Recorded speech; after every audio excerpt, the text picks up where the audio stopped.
භගවතෝ අරහතෝ සම්මා සම්බුද්දස්ස නමෝ තස්ස භගවතෝ අරහතෝ සම්මා සම්බුද්දස්ස නමෝ තස්ස භගවතෝ අරහතෝ සම්මා සම්බුද්දස්ස.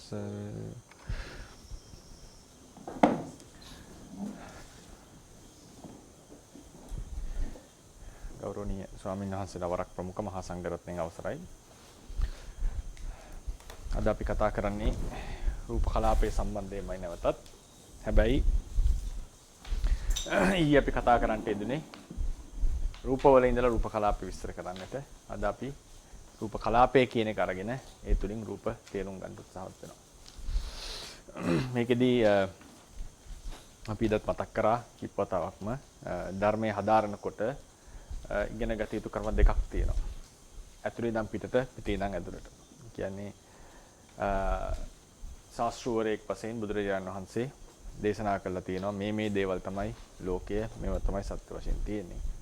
අපි දේවල් තේරුම් අරගෙන ඒ තුලින් ලෝකය තේරුම් ගන්නට උත්සාහවත් වෙනවා. ඒක එක ක්‍රමයක්. ඊළඟට දෙවෙනි ක්‍රමය තමයි පවතින ලෝකයේ අපි තේරුම් අරගෙන ඒක දැකලා ඒක තුලින් දේශනා කරලා තියෙන ධාතුන් ඒ ස්වභාවයන් තේරුම් ගන්න උත්සාහවත් වෙනවා. ඒකෙන් ගොඩාක්ම ශාස්ත්‍රූන් වරයෙක් වශයෙන් අවබෝධය ලබන්නේ ඒ ක්‍රමයට ඕනම කෙනෙක්.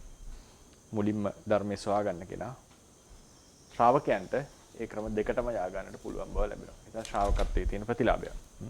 එක්තරා ප්‍රතිලාභයක්. ඉතින් පහසුව ඒකයි ලොකු පහසුවක් ශ්‍රාවකයන්ට තියෙන. කියන්නේ කෙලින්ම මොනවද තියෙන්නේ කියලා ඉගෙනගෙන ඒ තුලින් ලෝකේ තේරුම් ගන්න.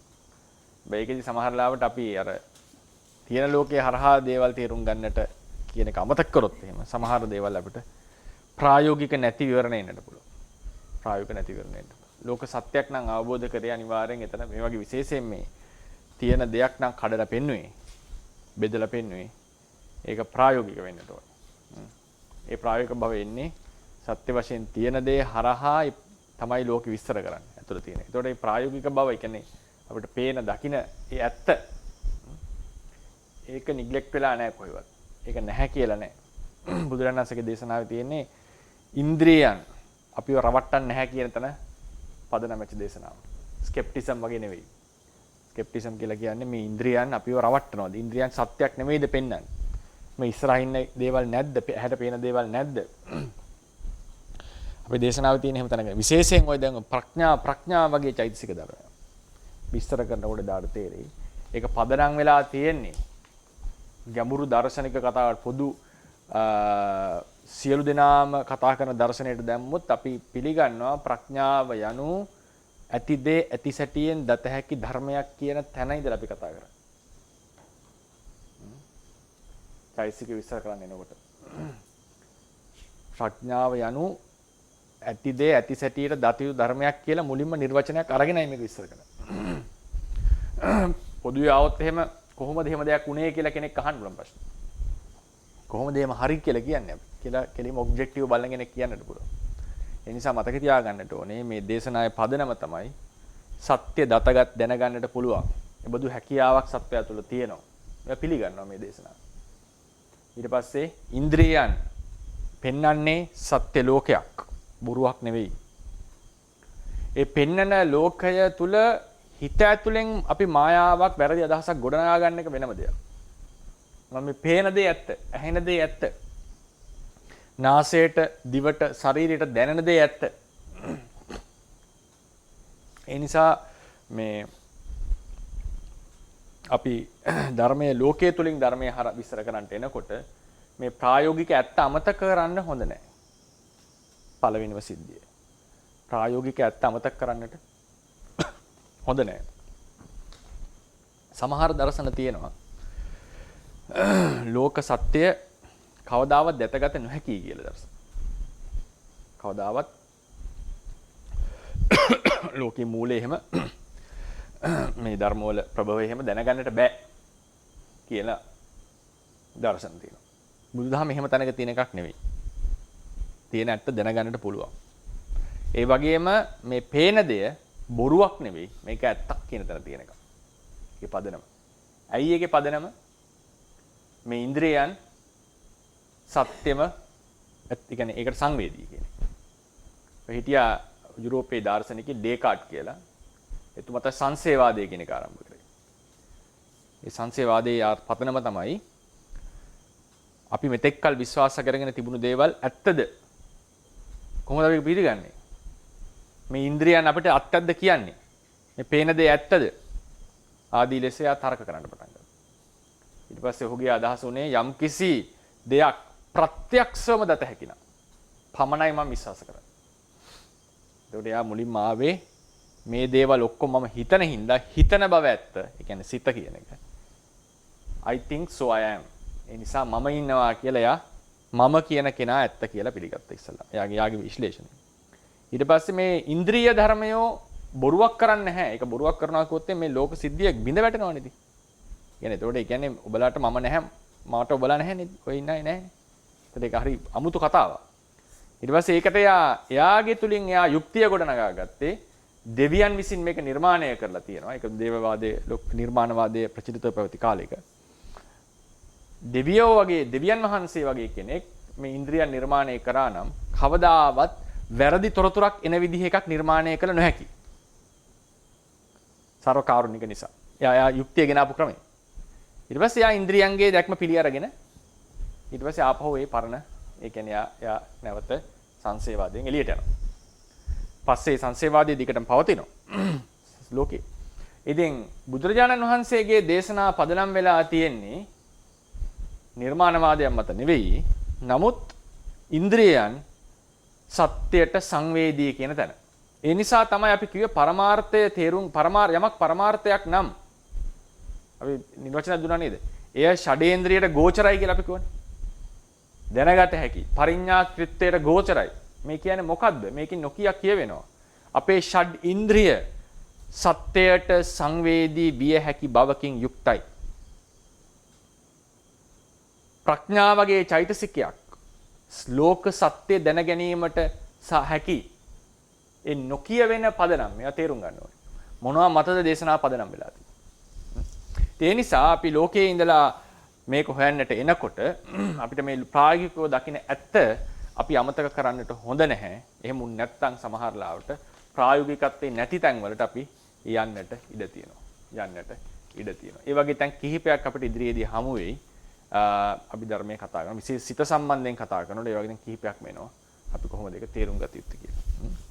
නැත්තම් අපි අර මොමන්ටරි කතාවෙම මේ පැත්තේ ඉඳලම කතා කරගෙන ගියාම සමහර ප්‍රශ්න විසඳන්න බෑ කියලා කියන්නේ ප්‍රායෝගික නැති ප්‍රකාශන අපිට අන්තිමට ලැබෙනවා. ඒ නිසා අපි අනිත් දෙපැත්තෙම මේක හිතන්නට පුරුදු වෙන්නට ඕන. දැන් අපි එන්නේ රූප කලාපයේ සිට මහා භූත සහ උපාදාය රූප වෙත. දැන් අපි කතා කරේ මහා භූත සහ උපාදාය රූප සිට රූප කලාපයේ වෙත. දැන් රූප කලාපයේ සිට මහා භූත සහ උපාදාය රූප වෙත. මේක මම කියවන්නේ සමහර කෙනෙක්. මම විද්‍යාත්මක තොරතුරුකුත් යමක් දෙන්න. මොකද උපමාවක් ගන්නට, උදාහරණයක් ගන්නට. කොහොමද මේක හිතන්නේ කියලා. රූප කලාපය කියන්නේ මොකක්ද අපි ගත්තොත්? රූප කලාපය යනු ද්‍රව්‍යයක් නේ. රූප කලාපය යනු ද්‍රව්‍යයක්.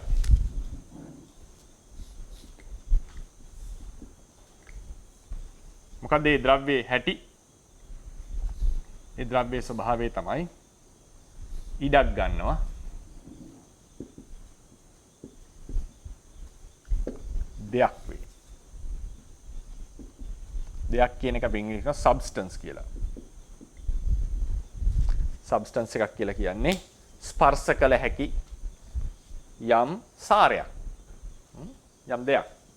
ස්ථාවර දෙයක්. සොලිඩ් දෙයක්.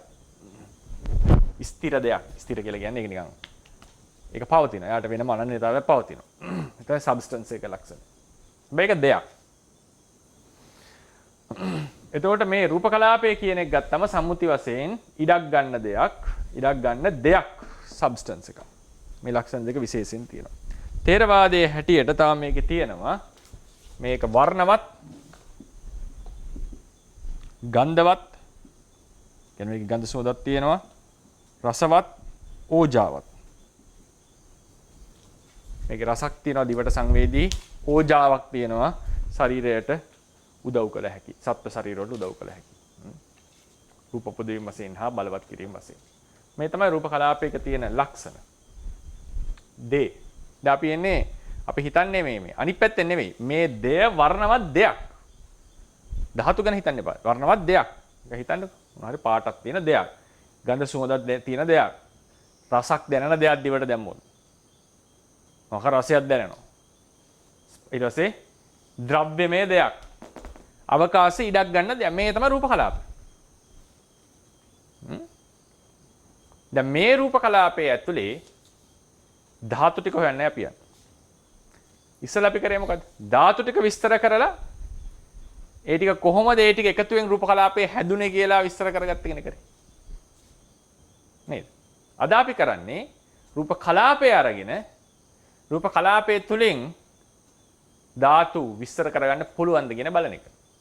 කොහොමද අපි තේරුම් ගන්න කියන්නේ. රූප කලාපයේ සිට ධාතු දක්වා අපි යන්නේ. රූප දක්වා. එතකොට ඒකෙදි අපි කරන්නට ඕන උපමාව මම ඉදත් කිව්වා. ඔක මම නැවත කියනවා උපමාව. ඉලෙක්ට්‍රෝනයේ සම්බන්ධ. ඉලෙක්ට්‍රෝනයේ සම්බන්ධයෙන් ගත්තම ඉලෙක්ට්‍රෝනය කියන එක අපි නිකන් මෙතන පොඩියට ලියමු. ඉලෙක්ට්‍රෝන කියන අංශුවක්.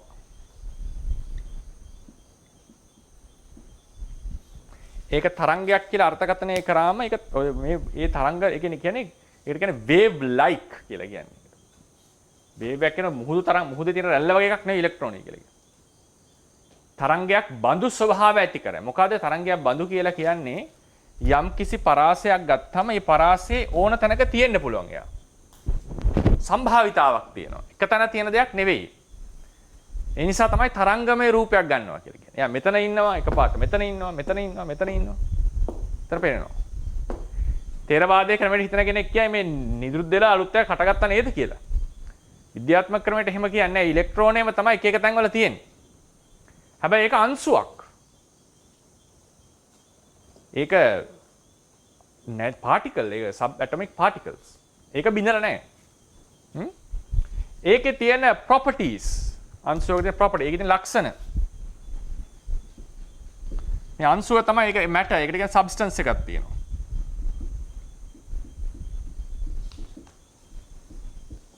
ඒකේ තියෙන ලක්ෂණ ගත්තම ඒකේ තියෙන ස්කන්ධයක්. ඒක මෑස් කියලා. ඒක ස්පින් කියලා එකක්. ඒක සිංහලෙන් කියනවට තේරෙන්නේ. ඊට පස්සේ අනිත් දෙනවා charge. charge කියන්නේ මොකද? මේ ආරෝපණයක්. හරි. sorry.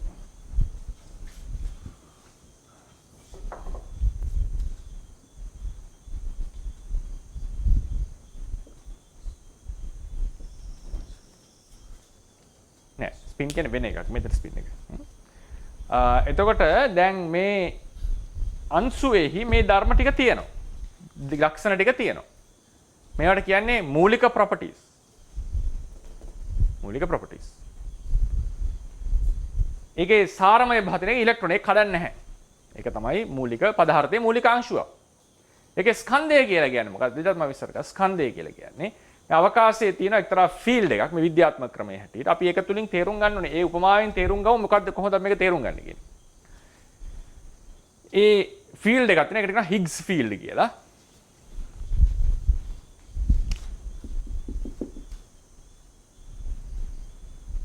GGS Higgs field. ක්ෂේත්‍රයක්.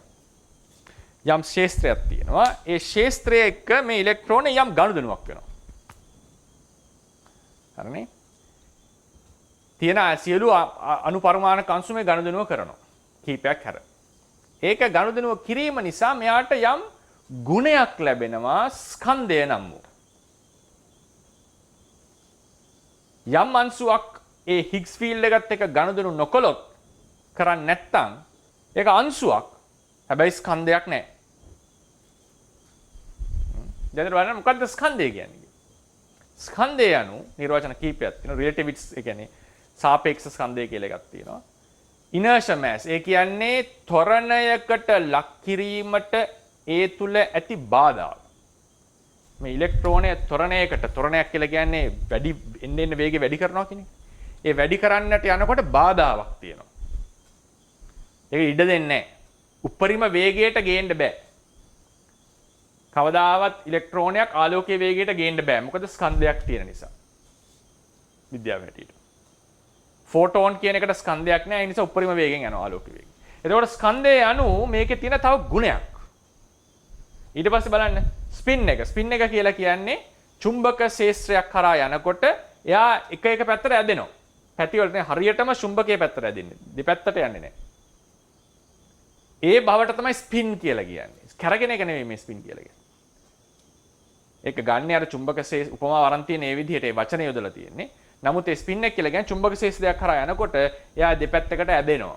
ඒ බව, ඒ ඇදෙන බවට හේතුව තමයි ස්පින් කියලා. ඊට පස්සේ ඒක කියන ආරෝපණය කියලා. ආරෝපණය කියලා කියන්නේ ඒක ධන සහ ඍණ. ඒක පෙන්වන්න බෑ, විස්තර කරන්න බෑ. සමහර අංශු වුණාම මේ ඉලෙක්ට්‍රෝන එකට ලං වෙනවා. ඒක දුරස් වෙනවා. ප්‍රෝටෝන එකට ලං වුණොත් ඒ දෙන ලං වෙනවා. අයි මේ ප්‍රෝටෝනයක් එක්ක ලං වීමට තව ඉලෙක්ට්‍රෝනයක් එක්ක දුරස් වීමටත් යම් ගුණයක් තිබුණා නම් ඒ ගුණය තමයි ආරෝපණය කියලා කියන්නේ.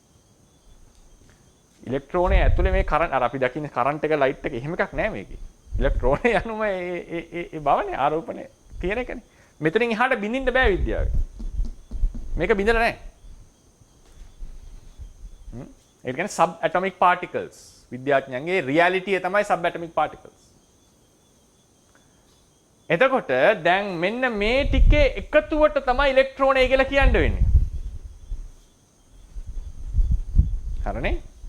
මේකේ තියෙන මොනවද? මේ ලක්ෂණ ටිකයි මේ අංශුවයි කියන සියල්ලම තමයි ඉලෙක්ට්‍රෝනය වෙන්නේ. ඇයි මේ අංශු වෙන් කරේ මම? සමහර අංශු තියෙනවා ස්කන්ධයක් නැති. එන ස්කන්ධය කියන්නේ අංශුවේ තියෙන ගුණයක් නේ. හරිනේ? එතකොට මේ ටික මේක තමයි පරමාර්ථය විද්‍යාවේ හැටියට. මේවා තමයි එහි ගුණ. තේරවාදීන්ගේ ක්‍රමය මීට වඩා ටිකක් වෙනස්. ඒක තේරුම් ගන්න ඕනේ. මේක වෙනස්. මේ උත්සාහ කරන්නේ තේරවාදීන් මේ සබ්ස්ටන්ස් එක කඩන්න. මේ සබ්ස්ටන්ස් එක කඩලා විස්තර කරන්න යන්නේ. දැන් සමහරලාට අපි අහලා තිනවා බුදුරජාණන් වහන්සේ පරමාණු මොකද්ද සාමාන්‍ය විද්‍යාඥයෝ පරමාණු 3ට කැඩුවා ඉලෙක්ට්‍රෝන ප්‍රෝටෝන නියුට්‍රෝන කියලා බුදුරජාණන් වහන්සේ 4ට කැඩුවා පඨවි ආපෝ තේජෝ වායෝ කියලා. එහෙම එකක් නෙවෙයි මේ. ඒක සමාන කරන්න බැරි දෙකක් ඒ දෙක. මේ කරන්න යන්නේ සබ් ඇටොමික් පාටිකල්ස් වල තියෙනවා නම් යම් සබ්ස්ටන්ස් එකක් අංශුමය බවක්. ඒ අංශුමය බවත් ගති ස්වභාව ටිකක් කියලා එක තමයි මේ කියන්න උත්සාහවත් වෙන්නේ.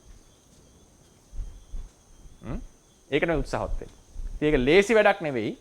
ඒකේ සාර්ථක අසාර්ථක භාවය කෙසේ වෙතත් තේරවාදයේ හැටියට ද්‍රව්‍යමය දේවල් නෙවෙයි මේවා. ගති ස්වභාව. ගති ස්වභාවවල එකතුවක් තමයි මේ. අපි එහෙනම් කොහොමද දැන් ඒක තේරුම් ගන්න කියන එක බලමු.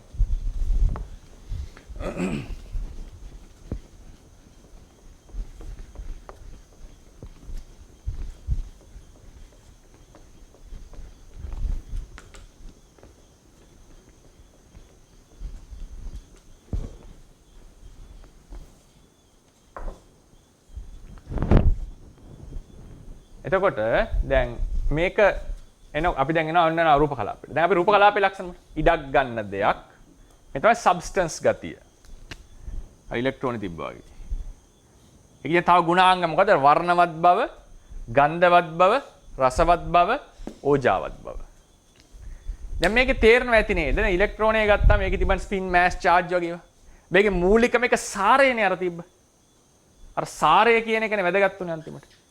ඒක තිබෙ ගුණාංගනේ. ඒකට අප ගුණාංගනේ මේ දේවල්. හරිනේ? එතකොට මොකද ඉලෙක්ට්‍රෝනෙත් තියෙනවා ඒ සමාන ඒ වගේ ස්කන්ධවල ඒ වෙනස් වෙන්නට පුළුවන් සමහර ගති ගුණ. ඒ අනුව ඒක වෙන අංශු ලෙස හඳුන්වනවා. ඒ වගේ දැන් මේ රූප කලාපයේ තියෙන ප්‍රධානම දේ තමයි මේ සාරවත් බව. පැහැදිලිද? ඉතින් වර්ණයක් ඇති බව, ගන්ධයක් ඇති බව, රසයක් ඇති බව, ඕජාවක් ඇති බව ඒ සාරයට වඩා ඒකේ තියෙන ගුණ ටිකක් සාරය තමයි මූලය. ඒ නිසා මේ ටික අපි කියන උපාදාය රූප. ඒක මූලභූත නෙවෙයි. මූල ධාතු නෙවෙයි. මහා ප්‍රධාන ටික නෙවෙයි. ප්‍රධාන වෙන්නේ මේ සාරය. මේ කියන්නේ වර්ණවත් බව, ගන්ධවත් බව, ඒ ටික සාරයක් අටගන්නකොට ඒක හැටවනවා තේරවාදයේ හැටියට වෙනම කතාවක්. නමුත් අපිට පැහැදිලි කරගන්න පුළුවන් මේකේ වර්ණවත් භව කියන එකයි ගඳ තියනවා කියන එකයි රසවත් බව, ඕජාවත් බව කියන ඒවාට වෙන් කරගන්න පුළුවන් නිකන් හිතට දැනෙනවා නිකන්. වෙනස් ටිකක් මේ ටික. වෙන වෙන ඉන්ද්‍රියන්ට ගෝචර වෙන්නේ මේ කට්ටිය. ඒ රූප කලාපයේ වර්ණය දකින්න පුළුවන් චක්ෂුව මොකක්ද කියන එක වෙනම කතාවක්. එහෙම චක්ෂුවක් තියනවද නැද්ද කියන එක. නමුත් එහි ඒ රූපේට වර්ණයේ රූපේට ඇසට සංවේදී බව තියෙනවා. තේරවාදයේ හැටියට මම කියන්නේ. තේරවාදයේ ක්‍රමයේ දැන් ඉන්නේ. තේරවාදයේ ඇතුළේනේ අපි කතා කරන්නේ. ඒකේ පිහිටලා කතා කරන්නේ. එතකොට මේ තියෙන ගති ටික පේනවා මේක තමයි මූලික ලක්ෂණය. මේක තමයි ද්විතීයික ලක්ෂණය. හරිනේ? දැන් එතකොට අපි මේ ටික ඉවත් කරොත් මේක වුණොත් මේක විතරක් අපි එළියට ගම් බලන්න. එතන මොකක්ද අපිට එන්නේ? ඉඩක් ගන්න දෙයක්.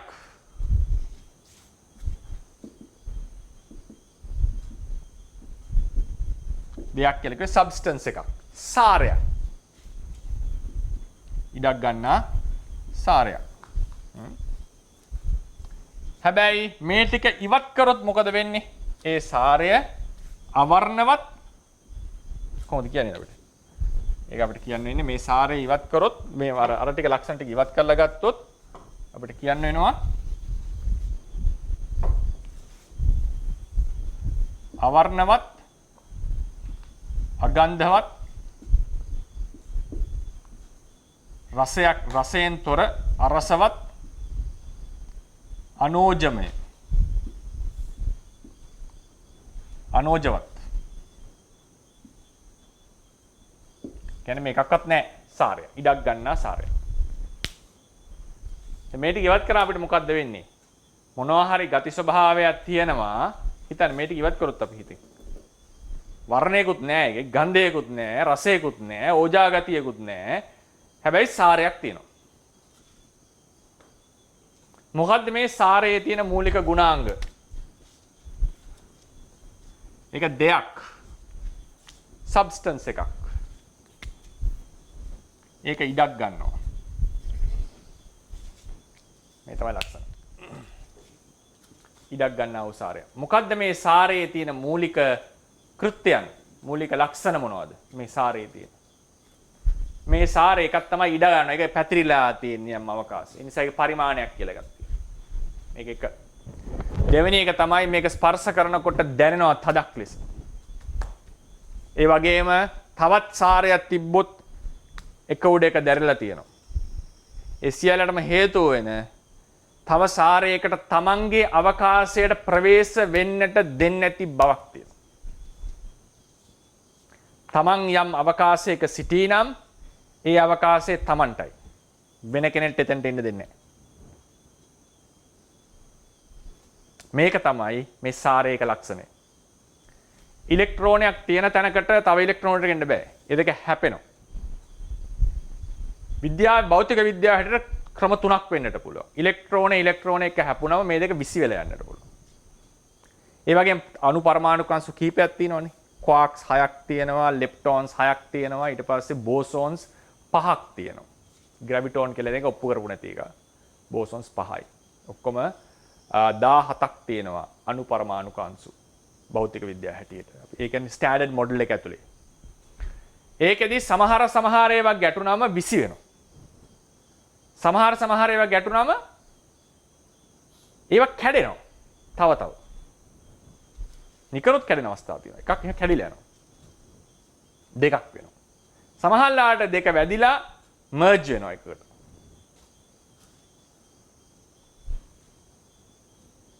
ඒ නිසා ඒක විද්‍යාත්මක ක්‍රමයක් හැටියට වෙන දේවල් වෙන්නට පුළුවන්.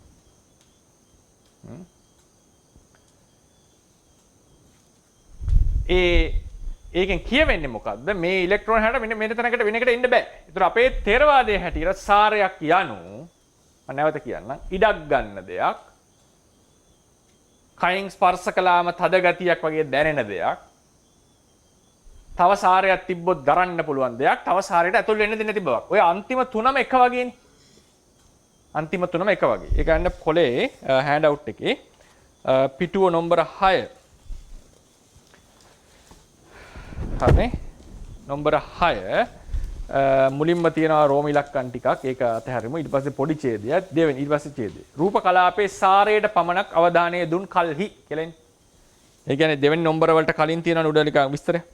රූප කලාපයේ සාරයට පමණක් අවධානය දුන් කල්හි ඒ අවර්ණමය වූද අගන්ධමය වූද රසයක් නැත්තා වූද ඕජාවෙන් තොර වූද නමුත් අවකාශයේ යම් ඉඩක් ගන්නා හුදු සාරයක් පමණක්සේ වටහා ගත හැක. රූප කලාපයේ එම ද්‍රව්‍යමය සාරය කුමක්ද? එම සාරෙහි පහත ලක්ෂණ දැකිය හැක. අවකාශයේ Tamanට වෙන් වූ ඉඩක් ගන්නා දෙයක් වීම. මේ අපි දැන් මේ පැත්තේ ඉන්නේ. පටවි කතාව මොකක්වත් නැහැ. මේ සාරයේ තියෙන්නේ ඉඩක් ගන්නා දෙයක්. කයින් ස්පර්ශ කළගත කල්හි දැනගත හැකි ගතිය නම් වූ ස්වභාවයක් වීම. තවත් ද්‍රව්‍යමය සාරයක් ඇති රූප කලාපයක් මැත්තේ තැබූ කල්හි දරාගෙන සිටිය හැකි ස්වභාවයක් වීම. තවත් ද්‍රව්‍යමය සාරයක් ඇති රූප කලාපයක් හැපුණු කල්හි විදිවෙන යන්නට නොදෙන එනම් තම අවකාශයේ තවත් රූපීමය සාරයකට ඇතුළත් වීමට ඉඩ නොදෙන ස්වභාවයක් වීම. මේ තමයි සාරයක ලක්ෂණ. ඉහත දක්වා ඇති ස්වභාව වලින් ඔන්න බලන්න. තේරවාදයේ සැටියට අවසාන ස්වභාව තුනටම කියන්නේ තද ගතිය, කර්කශ බව, පටවිය කියලා. මේ තුන තමයි පටවි කියන්නේ. පටවි කියලා දෙයක් තිබිලා මේක තේරුම් ගන්නව නෙවෙයි. ඇත්ත කතාව. විමසගෙන එනකොට අංශුවක් හමු වෙනවා. ඔක තමයි ඇත්ත කතාව. ඒ කියන්නේ විශ්ලේෂණය. අංශුවක් හමු වුණා. ඒ අංශුවේහි මෙන්න මේ කියන ගති ස්වභාව තුන තියෙනවා. මේ ගති ස්වභාව තුනම ඕනනම් කැටි කරනවා එකකට. තවත් සාරයකට තමන් ඉන්න තැනට ඉඩ දෙන්නේ නැති බව. කයින් ස්පර්ශ කරාම දැනෙනවා කියන්නේ අත එතනින් එහාට යන්නේ නැහැ කියන එක. කයින් ස්පර්ශ කරාම තදක් දැනෙනවා කියන අත යන්නේ නැහැ එතනින් එහාට. ඒකයි ඒ කියන්නේ. එතන මෙහෙම යනවනේ දැන් මේක දැනෙන්නේ නැහැ. මෙතනදී දැනෙනවා. ඒ කියන්නේ එතන එහාට යන්නේ නැහැ. තව වස්තුවකට තාක්මද ඉන්න පුළුවන් දෙනවා කියලා කියන්නේ ඒ අවකාශයට ඉන්න ඉඩ දෙන්නේ නැහැ. ඒකම තමයි අර තුන්වෙනි එකෙන් කිව්වේ තමන්ගේ අවකාශයට ප්‍රවිෂ්ඨ වෙන්න දෙන්නේ නැති බව. ඒක තමයි ප්‍රධානම ලක්ෂණය තදගතිය. ඒක අපි කයට දැනෙන නිසා තදගතිය කියලා කිව්වා. නමුත් ඒකේ තියෙන මූලිකම ලක්ෂණය තමයි තමන් ඉන්න දිහාවට වෙන කෙනෙක්ට එන්න දෙන්නේ නැති බව. ඒක රෙසිස්ටන්ස් එකක්. ඒක ප්‍රායෝගිකව තනියම තියෙන්න බෑ. කෙනෙක් අහන්න පුළුවන් කෙලින්ම කොහොමද ඒක එහෙම ඉන්න දෙන්නේ නැහැ කියලා කියන්නේ. තනි ඒක කියන්නේ අවකාශයක් ඉන්න එපා යා. ඒකේ තමන් ඉන්න තැන කියලා ගත්තම ලොකේෂන් එකක් තියෙනවනේ. කතාව හරි. මොකද ප්‍රායෝගිකව හම්බ වෙන්නේ කලාපේම තමයි. තද ගතිය කියලා එකක් තනියම හම්බ වෙන්නේ නැහැ. හම්බ වෙන්නේ කලාපයක්. හම්බ වෙන්නේ කලාපයක්. ඒ කලාපයේහි තියෙනවා මේ කියන ගුණාංගය. මේ කියන ගුණාංගය. කියන්නේ මේ කලාපෙහි තියෙනවා ප්‍රවිෂ්ඨ වෙන්නට දෙන්නේ නැති ගුණයක්. තවත් දෙයකට එන්න දෙන්නේ නැති බවක්. තවත් සාරයකට ඇතුළු වීමට ඉඩ නොදෙන බව. මේක තමයි තද ගතිය. මේක තමයි පටවි. සාමාන්‍යයෙන් එන ක්‍රමය පටවිය කියන තද ගතිය අපි හිතෙන් ඉමැජින් කරගන්න. ඊට පස්සේ ඒක තුලින් රූප කලාපය ගොඩනගන්න උත්සාහ කරමු. පේනවාද පැහැදිලිව මේ ක්‍රම දෙකක්. ඉස්සෙල්ලාම මේකට එන්න. ඒකේ තියෙන ගුණාංග දැන් විශ්ලේෂණය කරන්න. ඉඩ දෙන්නේ නැති බව. දැන් කෙනෙක්ට අහන්න පස්සේ තමයි මෙම කර්කශ බව හෝ තද ගතිය රූප කලාපයද? උතන තමයි විසඳ ගන්නට ඕනේ. දැන් එහෙනම් ඒක නේද? ඒ තද ගතිය නේද රූප කලාපය? කියලා කෙනෙක් අහන්න පුළුවන්. ඒ තද ගතිය නෙවෙයිද රූප කලාපය? ඒ කියන්නේ රූප කලාපය ඒ අංශුවේ තියෙනවනේ තව අංශු ඉඩ දෙන්නේ නැති බව. ඉතින් ඒකනේ ওই රූප කලාපය එතකොට එන. ඒක තද ගතිය රූප කලාපය වෙන්න බෑ මොන. එහෙනම් පටවිය රූප කලාපය වෙන්න බෑ. නේද? ඒකට තමයි පළවෙනි අංකයේ තියෙන ලක්ෂණ හතරයි. අවකාශයේහි ඉඩක් ගන්නා බව. මේ බවට තනියම ඉන්නට බෑ. තනියම පවතින්නට බෑ මෙයාට. තනියම පවතින්නට බෑ. හැබැයි ඒක වෙනම ගතියක්. නුවණට වැටහෙන ගතියක්, නුවණට තේරෙන බවක්. එය අවකාශයේ ඉඩ ගන්නා භව කියන එක වෙලා තියෙන්නේ මේ කියපු ගතිය, තද ගතිය, කර්කස බව, මේ භව අවකාශයේ යම් ප්‍රදේශයක විසිරි වෙන්නට ඕන, පැතිරෙන්නට ඕන. ඒ භව අල්ලගෙන ඉන්න යම් බලයක් තියෙන්නට ඕන. ආපෝ සහ වායු, වායෝ සහ ආපෝ. ඒ බල දෙක නැති කල්හි තද ගතිය කියන ස්වභාවයට විතරක් හිත දෙන්න. වර්ණයට හිත දුන්නා වගේ. තද ගතිය කියන්නේ මොකද්ද? අර රෙසිස්ට් ගතිය. ඒ රෙසිස්ටන්ට්, ඒ කියන්නේ වළක්වන ගතිය, වෙන දෙයකට ඇතුළට එන්න දෙන්නේ නැතුව වළක්වන ගතිය.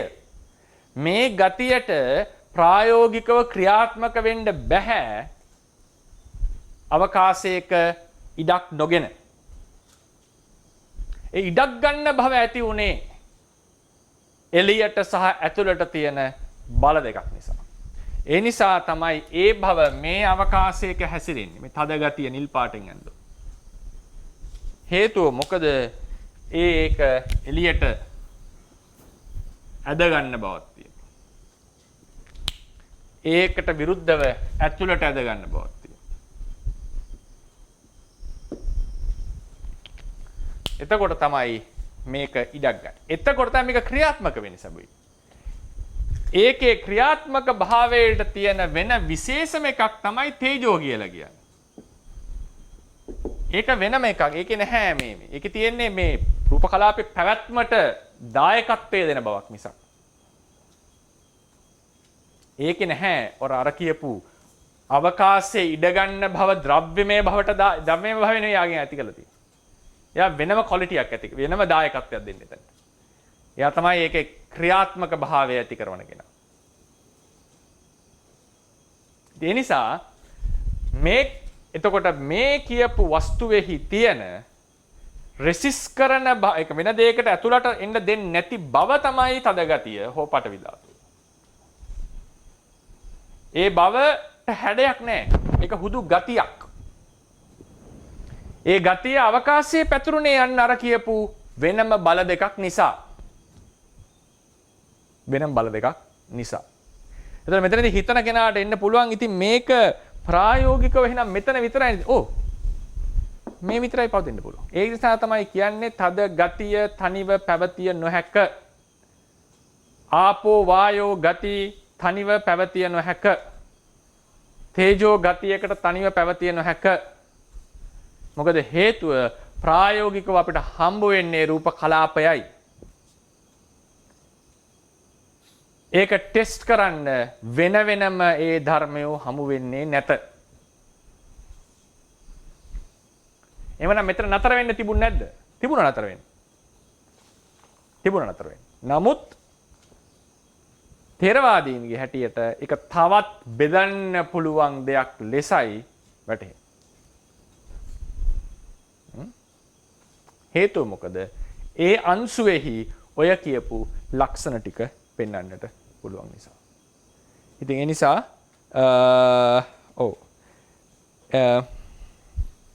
අපි යමු ඒ ඡේදය අපි කියමු සම්පූර්ණයෙන්. මෙම කර්කශ බව හෝ තද ගතිය රූප කලාපයද ථේරවාද දර්ශනය අනුව තද ගතියේ පමණක් හැඩයක් ඇති ද්‍රව්‍යමය සාරයක්සර පෙනී සිටිය නොහැක. එම තද ගතිය යම් කුඩා අවකාශයකට සීමා වී පැවතීමට හේතු වූ යම් බලයක් තිබිය යුතුය. එනම් තද ගතිය සීමිත අවකාශයේ අභ්‍යන්තරයට ඇද ගැනීමක් විය යුතුය. එය ආපෝ නමින්ද ආබන්ධනයේ නමින්ද හඳුන්වයි.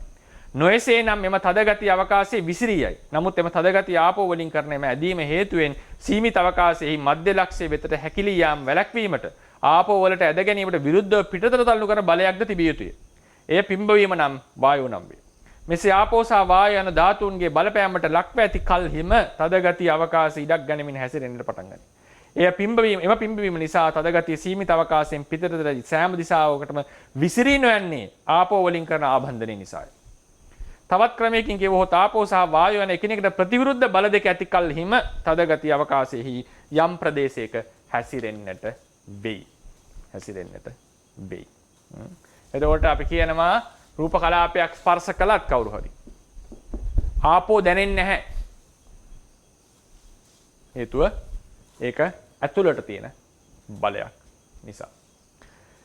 ඒක අපි වෙන වෙන්න ඕනේ ශරීර රූප කලාප සහ රූප ශරීර කියන මාතෘකාවට ආවම. තද ගතිය ඇති ලක්ෂණය නම් කයින් ස්පර්ශ කළ හැකි තද බවයි. එයින් වන කෘත්‍ය නම් තවත් රූපීමේ සාරයක් මැත්තේ දරා සිටිය හැකි බව සහ තවත් ද්‍රව්‍යමය සාරයකට තම අවකාශයේ විනිවිද යන්නට ඉඩ නොදෙන බවයි. මෙම කෘත්‍ය කරන තද ගතිය නම් වූ ස්වභාවයට හැඩයක් නැත. ඒ අවකාශ ඉඩක් ගන්නා වූ දෙයක් නොවේ. හුදු තද ගති මාත්‍රයක් පමණකි. නමුත් රූප කලාපයකට හැඩයක් ඇත. රූප කලාපයක් අවකාශයේ Tamanටම වෙන් වූ ඉඩක් ගනි. එනම් මෙහි සීමා මායින් පිරිසිඳ පෙන්විය හැකිය. ථේරවාදීන් පරිච්ඡේද රූපේ යන අදහස රූප කලාපේ සීමා නිර්ණයට යොදා ගනී. එබැවින් තද ගතිය පටවිය පමණක් රූප කලාපය නොවේ. රූප කලාපයේ ඇති කයින් ස්පර්ශ කරග හැකි බව තද බව, තවත් රූපීමේ සාරයක් මැත්තේ දරා සිටිය හැකි බව සහ තවත් ද්‍රව්‍යමය සාරයකට විනිවිද යන්නට නොදෙන බව යන සාරමය බවට ප්‍රධානම දායකත්වයේ ලැබෙනුයේ පඨවි ධාතුවේ. නමුත් ඒ අවකාශයේ ඉඩක් ගන්නා හැඩයක් ඇති සාරයක් ලෙස පවතුනේ ආපෝ සහ වායු යන ධාතුන් නිසා වෙයි. මෙම ප්‍රතිවිරුද්ධ බලයන් මනාකොට ක්‍රියාත්මක කිරීමට සහ තදගතිය ශක්තිමත් කිරීමට යම් උෂ්ණ හෝ සීත ස්වභාවයක අනුග්‍රහ ලැබිය යුතුය. එය තේජෝ නමින් හඳුන්වයි. වැදගත් කරුණ. තවත් ගැඹුරින් ප්‍රකාශ කළොත් තදගතිය ස්පර්ශ කළ හැකි දෙයක් වන්නේද? තවත් සාරයකට තමන් විනිවිද යාමට ඉඩ නොදෙන බවක් පෙන්눔 කරන්නේද? එහෙමද තබුව තවත් සාරය දරාගෙන සිටිය හැකි බවක් පෙන්눔 කරන්නේද? ඒ යම් අවකාශයක පැතිරී පවතින විටදී පමණකි. එනම් ඉතිරි ධාතුන්ගේ බලපෑමට ලක් වූ කල්හිම තදගතිය හේත ලක්ෂණ දැකිය හැක. සැබවින්ම තදගතිය යන ස්වභාවයේ රූප කලාපයකින් තොරව තනිව දැකිය නොහැක. තදගතිය සතු මෙම ලක්ෂණ තේරුම් ගත හැක්කේ රූප කලාපයේ විශ්ලේෂණය කිරීම තුලින්ම පමණකි. එබැයි අනිත් ධාතුන් සම්බන්ධයෙන්ද කරුණ මෙසේමයි. ඒ නිසා ඒක අපි මේ පැත්තට එනකොට අපට අවසානයේ තේරුම් ගන්නකොට ඔක තමයි ප්‍රායෝගිකව අපිට සතර මහා ධාතු තේරුම් ගන්න තියෙන ක්‍රමය. හැබැයි මේකෙන් අපි කතා කරන සතර මහා ධාතු වල මුළු කතාව වෙලා නැහැ. කෙනෙක් අහන්න පුළුවන් ස්වාමීන් වහන්සේ ද්‍රව ගතියකෝ මේකේ, තෙත ගතියකෝ, පුම්බවන භමන ගතියකෝ, මේ ඔක්කොම විස්තර කරන්නට නම් අපි එක රූප කලාපයකින් මේක විස්තර කරන්න පුළුවන් එකක් නෙවෙයි. රූප කලාප සමූහයට අපි වෙනවා. ඒක රූප කලාප සමූහයට අපි කියනවා ශරීරය කියලා. මේක මෙතන මේ තියෙන එකට ශරීරය, මේකටත් ශරීරය, මේ වායු කඳකටත් කියනවා ශරීරය. රූප කලාප සමූහයට කියන වචනේ ශරීරය, సంతානය කියන එක. ඒ సంతානයටම මේ එකිනෙක රූප අතර තියෙනවා අන්තර් සම්බන්ධය රූප කලාපයසේ පෙනී සිටිනවා. රූප කලාප අතර තියෙනවා අන්තර් සම්බන්ධය. ඒ සම්බන්ධයත් එකතු කරාම තමයි අර කියපු ලක්ෂණත් එක කතා කරන්න පුළුවන්. ඒ නිසා සතර මහා ධාතුව කතා කරනකොට රූප කලාප අභ්‍යන්තරයේ සහ අන්තර් කලාපීය කියන ක්‍රම දෙකටම අපිට කතා කරන්න වෙනවා. මොකද තව අංශුවක් ඉදාට අපි කතා කරා. අංශු දෙකක් එක ළඟ තියෙනකොට මේ දෙක අපිට වෙන් කරන්න බැරි ආපෝ නිසා කියලා අපි කියනවා. දැන් මේ කතාවේ ඉන්න ආපෝ එහෙම මේක වෙන් කරන්න බෑනේ. මේක වෙන් කරන්න පුළුවන් ගන්න නෙවෙයි. රූප කලාපයක් කඩනවා කියලා එකක් නැහැනේ. එහෙම එකක් නැහැ. හැබැයි ළඟ තියෙන රූප දෙකක් වෙන් කරන්න අපිට අමාරුයි. නේද? ඒක අපි ආපෝ කියලා කියන්නේ.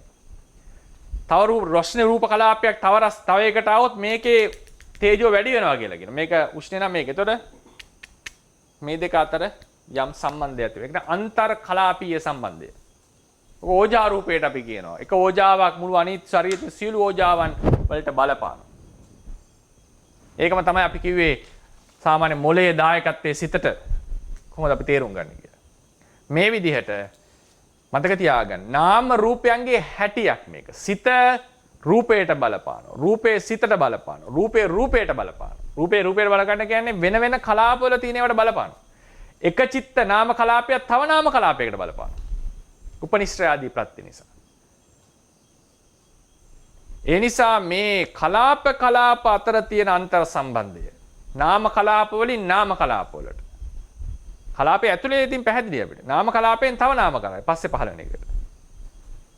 මේ එක නාම කලාපයකින් බාහිර නාම එක වෙන කෙනෙක්ගේ සිතට. ඒකනේ කියන්නේ අපි කල්යාණ මිත්‍රව ඇසුරු කරාම ಗುಣධර්ම වැඩෙනවා නේද?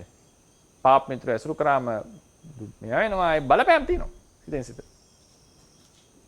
ඊට පස්සේ රූප කලාපයකින් රූප කලාපය ඇතුලේ බලපෑම් රූප කලාපයකින් රූප කලාපයකට බලපානවා කියලා. ඊට පස්සේ රූප වලින් සිතට රූප කලාප වලින් නාම කලාප වලට නාම කලාප වලින් රූප කලාප වලට. මේ හැම එකක්ම තේරවාදයේ තියෙනවා. සාධක සහිතව තියෙනවා. හිතින් හදලා ගොඩනගලා කියනව නෙවෙයි. හැබැයි මේ විදිහට කතා කරන ඒක තමයි එතන ප්‍රශ්නේ තියෙන්නේ. ඒතර කෙනෙක්ට හිතන්න පුළුවන් සානස කොහොමද මොකද්ද මේ කියන්නේ මොකෙන්ද ඔය හරන් කියන්නේ කොහොමද මේ කියන්නේ කියලා. නෑ මේ ටිකේ ඒක අර ෆොසිල්ස් තියෙනවා. ථේරවාදයේ පෙළ අටුවාවල බලාපොරොත්තු මේ කතාව කියන එක නෙවෙයි. ඒකේ බලාපොරොත්තුව තිබුණේ ත්‍රිපිටකයේ තියෙන විදිහට විස්තර කරන එක. නමුත් මේක තමයි පදනම වෙච්ච දැනුම. අටුවාචාර්යන් වහන්සේ කෙනෙක් නාම කලාපෙන් රූප කලාපයට බලපෑමක් තියෙනවා කියලා විස්තර කළා නැහැ. ඒ කියන්නේ ඒකේ පච්චාදාත ප්‍රත්‍ය එහෙම තියෙනවා. මෙහෙම ඉතින් එක එක ප්‍රත්‍යයටද විස්තර. නමුත් මේ විදිහට කොටස් හතරට මම කවුරු හරි කඩලා කිව්වොත් මම තේරුම් ගත්ත අටුවාචාර්යන් වහන්සේ කියනවා. ඉතින් ඔය හතරම හරි. දැන් අභිධර්ම ඉගෙන ගත්ත කෙනෙක් නම් මේ ප්‍රකාශය කියවෙනකොට කියනවා ඔය ඉතින් ඔයකටම තොරතුරු තියෙනවා. හැබැයි කොහොමද තියෙන්නේ මේ ක්‍රමයට නෙවෙයි. ඒකේ තියෙන්නේ පච්චාදාත ප්‍රත්‍ය තියෙනවා හිතෙන් රූපයට. රූපයෙන් හිතට උපනිශ්‍රේ ප්‍රත්‍ය. උතු භෝජනම්පි උපනිශ්‍රේ පච්චේන පච්චයෝ. නේද? කෑම හිතට බලපානවා. පුග්ගලෝපි උපනිශ්‍රේ පච්චේන පච්චයෝ. කුසලෝ ධම්මෝ කුසලස්ස ධම්මස උපනිශ්‍රේ පච්චේන. කලින් නාම කලාපයක් පස්සේ නාම කලාපයකට බලපානවා. රූපයෙන් රූපයට බලපෑම වල චත්තාරෝ මහා භූතාඤ්ඤමඤ්ඤං. ඒ විදිහට ඊට පස්සේ අපි කියනවා ථේරවාදී කියනවා පිට බද්ධ පිට කිපුනම හිත අවුල් වෙනවා. රූපයෙන් සිතට. තියෙන නටුවනේ විනය නටුව. එතකොට මේ තියෙනවා වෙන වෙන ක්‍රම වලින් අපි මේක සංග්‍රහ කරගත්තම සංග්‍රහ කර ගැනීම වැදගත් වෙනවා. ඒකෙන් කියන්නේ gathering the fundamentals. එතකොට සමහර ඒවා අපි කතා කරනකොට එකක් තමයි ඔක ඉදිරියේත් ඔක වෙයි හිතෙන්නට පුළුවන්. කොහින්ද මේ මොකද්ද මේ තොරතුරු කොහොමද ගන්නෙ නෑ ඒක ත්‍රිපිටකයේ විසිරිච්ච ටික එක්තැන් කිරීමක් මේ කියන්නේ. ඒ නිසා අපි දැන් එනවා මේකෙදී ඉදිරියේදී අපි කතා කරනවා කලාප අතර සම්බන්ධ. දැන් ඊට පස්සේ අහලා ඇතිනේ රුප්පණය කියන මාතෘකාව. රේරුකාණ ස්වාමීන් වහන්සේ උත්තර දෙනවා රුප්පණය නේද? ඉදිපන්දමේ දියවීම කියන එක. ඒක විස්තර කරන්නට ඕනේ. මේ කලාප රූප කලාප රූප ශරීර මේ කියන තුනම අරන් මේක විස්තර කරන්න. රූප කලාප රූප ශරීර කියන මේ සියල්ල අරන් විස්තර කරන්න. එතකොට අපිට රුප්පණය කියන එක පැහැදිලි. නැත්නම් කෙනෙක් හිතනවා තාම රුප්පණය කතා කරේ නැහැ. මොකද්ද රූපය කියන්නේ කතා කරේ නැහැ. ඉතින් අපි අනිත් දවසේ කතා කරන්නේ. දැන් අපි පාඩම අවසන් කරනවා. අනිත් දවසේ මම තියාගන්නවා ඒකත්තනය කියන එක. ඒක මේ රූප කලාපයක තියෙන ඒකත්තනය. ටික විස්තර කරන්නට. මේ ඊට පස්සේ පටන් ගන්නෙ සතර මහා ධාතු සම්බන්ධයෙන් විස්තරය. සතර මහා ධාතු සම්බන්ධයෙන් විස්තර කරලා ඒ ධාතු වල කලාපයේ අභ්‍යන්තරයේ කලාපයෙන් පිට බලපෑම ආදී විස්තර කරලා ශරීරයේ එකත්වයට ඇවිල්ලා රූප ශරීරයේ එකත්වයට ඇවිල්ලා ඊළඟට අපි රුප්පණය කියන මාතෘකාවට යනවා. ඒ නිසා අද අපි කතා කරේ එදා කතා කරපු එකේම අනිත් පැත්ත. එදා අපි කරේ රූප විස්තර කරලා ඒක තුල රූප කලාපය විස්තර කරන්න යෙදුනා. අද රූප විස්තර රූප කලාප විස්තර කරන්න යෙදුනා. අද කරේ රූප කලාපය ඇතුලින් රූපය කියන මාතෘකාවට එන්නට යෙදුනා. එතකොට ඒකෙදි අවසන් කරන්නට තියෙනවා. වෙනත් ක්‍රමයකට කිව්වොත් රූප කලාපයක් යනු පහත දැක්වෙන ගති ස්වභාවවල එකතුවක්. මොනවද? ඉඩක් ගන්න තව දෙයකට එන්න ඇතුළට එන්න දෙන්නේ නැති අවකාශයේ පුම්බවන හකුලවන උෂ්ණ තේජෝ ඒ බලය වෙන තේජෝ ධාතුව වර්ණවත් බව ගන්ධවත් බව වර්ණය ගන්ධය රසය ඕජාව කියන මේ වල එකතුව තමයි රූප කලාපයක් කියලා කියන්නේ. ඒ නිසා අපි අවහාර කරනවා පාඩම ප්‍රශ්න අහන්නට අවකාශ ලබා දෙමු.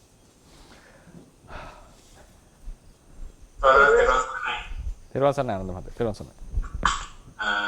සනන්ත මේ දැන් මේ අදහසක් විතර මේක ගල්පනම විතරක් මේ තේරුම් කරන්න මේ දැන් සනන්ත මේ විද්‍යාව කියන දේ අපි විද්‍යාව එක්ක සංසන්දනය කරනකොට දැන් අපි දැන් ඔබ වහන්සේ ඉලෙක්ට්‍රෝන ගැන එහෙම දැන් ඔය කරපු විග්‍රහයේදී ඔය කතාව පස්සේ කාලෙකදී වෙනස් වෙන්න පුළුවන් සනන්ත.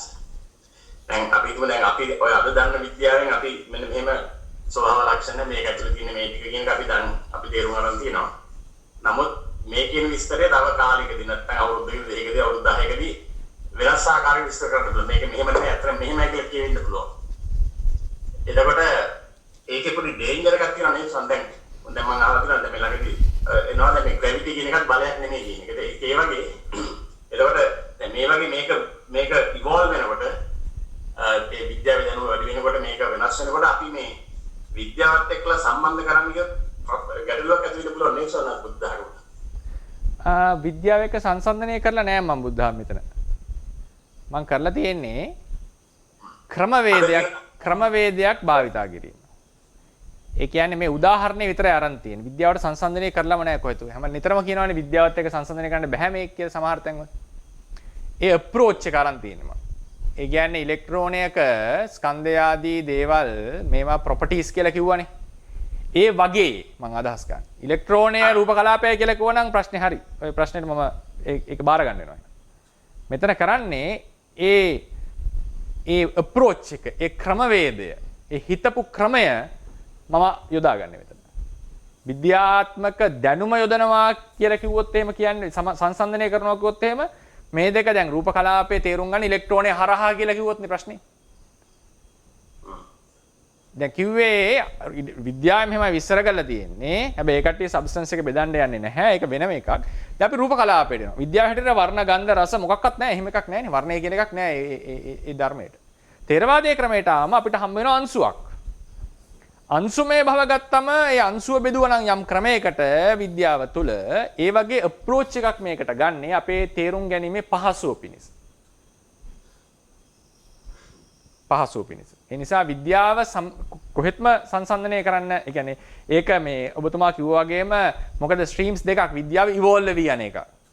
තේරවාද බුදුදහම කියන එක රිටින් ඩොකියුමන්ට් එකක්. ඒක ඉවෝල්ව් වෙන්නේ නැහැ නේ, ඒක තියනවා ඒ විදිහට. ඒක කාලින් කාලට වෙනස් කරන්න පුළුවන් එකක් නෙවෙයි.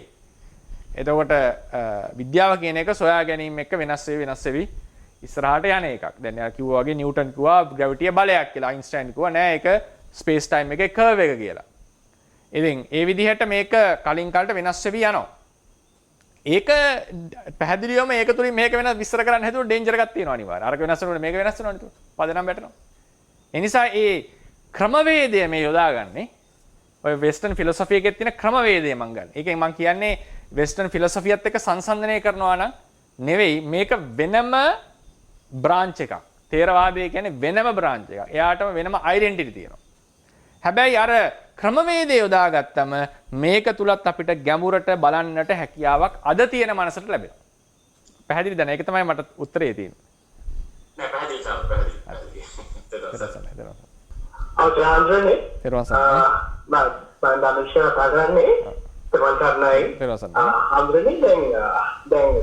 අපි රූප කාලවල පටන් ගත්ත දවසේ බෝවන්සේ දේශනා කරනවා අපි දැන් මේ වටනවට සභාවට මගේ වචන ගැලපීමේ අනුපාඩුවක් තියෙන්න පුළුවන්. මේ හඳුනන්නේ දැන් අපි සුත්තමේ ඥානයේ මේක පිළිකමේ ගන්නවා. ඒකට ඒ තුළ යම් කිසි ඥානයක් ගොඩ නැගෙනවා මේ සම්බන්ධයෙන්. නමුත් ඒක දිගට කරා යනවා යම් කිසි ප්‍රත්‍යක්ෂයකට එනවා. එහෙනම් ඒක මොන වගේ දෙයක්ද කියන එකයි දැන් ඔබ වහන්සේ දේශනා කරන දේ ඒ රූපවල කෘත්‍යය, රූපවල හැසිරීම, ඒ රූප එකිනෙකට එකතු වෙලා කලාපයක හැසිරෙන විදිහ දැන් ඒක කියන්න වෙන්නේ මට මනසින් විෂුවලයිස් කරන්න පුළුවන් ආවද. මනසින් දැක ගන්න පුළුවන් මෙහෙම වෙනවා කියන එක. ඒතර හම්බෙන්නේ ඒක හුදෙක් අනුමානයක් කියලා තමයි මට හිතෙන්නේ. ඒතර හම්බෙන්නේ ඒක ප්‍රත්‍යක්ෂයක් වෙනවා කියන එක කොහොමද අපි මම පොඩි මේක පොඩ්ඩක් මම නිකන් ප්‍රශ්නේ විශ්ලේෂණය කරගන්න පොඩ්ඩක් විමසන්න වෙනවා මට. හරි. ඒ ප්‍රශ්නේ ඇහෙන්නේ මේ ප්‍රත්‍යක්ෂය කියලා දෙයක් ඔබතුමා මොකක් හරි හිතන් ඉන්නවද මෙහෙම දෙයක් වෙන්න ඇති ප්‍රත්‍යක්ෂය කියලා? ආන්දරේ මම ඒක අර මම වැඩිකනකින් ටික් කරවත් දන්නේ කලින් දවසේ මොහොන්තේ අර ඒක මම තේරුම් ගත්ත විදිහ වැරදක් වෙන්න පුළුවන් අනිවාර්යයෙන්ම. ඒ කියන්නේ මට තේරුනේ අපි සුතමේ නාමයෙන් මේක අහලා ඊට පස්සේ ඒකත් එක්ක ඉදිද්දි ඒක ප්‍රත්‍යක්ෂයට වැටෙනවා කියන එක තමයි මම තේරුම් ගත්තේ. සමහරකට ඒතර වැඩිමක් වගේ වෙලා ඇති කාමරේ. ඒ කියන්නේ ප්‍රත්‍යක්ෂය කියලා මේ දැන් මහත්මයාගේ ප්‍රශ්නේ එනවනේ. සුතමේ ඥානය කියන වචනේ යොදනවා. ප්‍රත්‍යක්ෂමේ ඥානය මේ කියලා. එතකොට මට දැනගන්න ඕනේ ප්‍රත්‍යක්ෂ ඥානය කියන එක ගැන ඔබතුමාට අදහසක් තියෙනවද නැත්නම් ඒක කොහොමද මේක වෙනස් වෙන්නේ කියන එක දහන්නේ? දැන් අපි ඉන්ද්‍රිය මුල් අපි අශකලනාශයේ මුල් වෙලා ජීවත් වෙන ජීවි නැතිවන්නේ අපි ප්‍රත්‍යක්ෂය කියලා කියන්නේ මට හැට දකින්න පුළුවන් නම් කියන එක කනට ඇහෙනවා කියන එක ඇත්තට. එතකොට දැන් කොහෙත්ම අරග මට අනුමාන වශයෙන් මානසික විෂුවලයිසේෂන් එකක් තිබ්බට අවදාවත් කියන්නේ මට මේ අවස්ථාවේ නම් රූපයක්වත් රූප කලාපයක්වත් දැක්කේ මට මේ ගෝචර කරගන්න බෑ. මම කියන සාධක අයින් කරා. මට ඉතහගන්න තේරෙන්නේ නැහැ මේ ඉතින් එතෙන්දී අර ඒක අර අනුමානයක් වශයෙන් නමුත් තේරුම් ගන්න පුළුවන්. ඒ ශක්ති ගොන්නේ පුංජේ හැදෙන විදිය. සහ ඒක කලාපයක් ඒක අවකාශයේ ඒක තැනක ඒක ක්‍රියාත්මක වෙනවා. නමුත් ඒක දැක ගන්නවා කියන එක හඳුනන්නේ ඕකේ මම නිකන් මෙහෙම විශ්ලේෂණය කරන්නද? ඕක පදනම් වෙන්නේ ප්‍රත්‍යක්ෂ ඥානය චක්කු විඥාණයෙන් දකින්නා බඳු ඥානයක් කියලා හිතපු නිසා.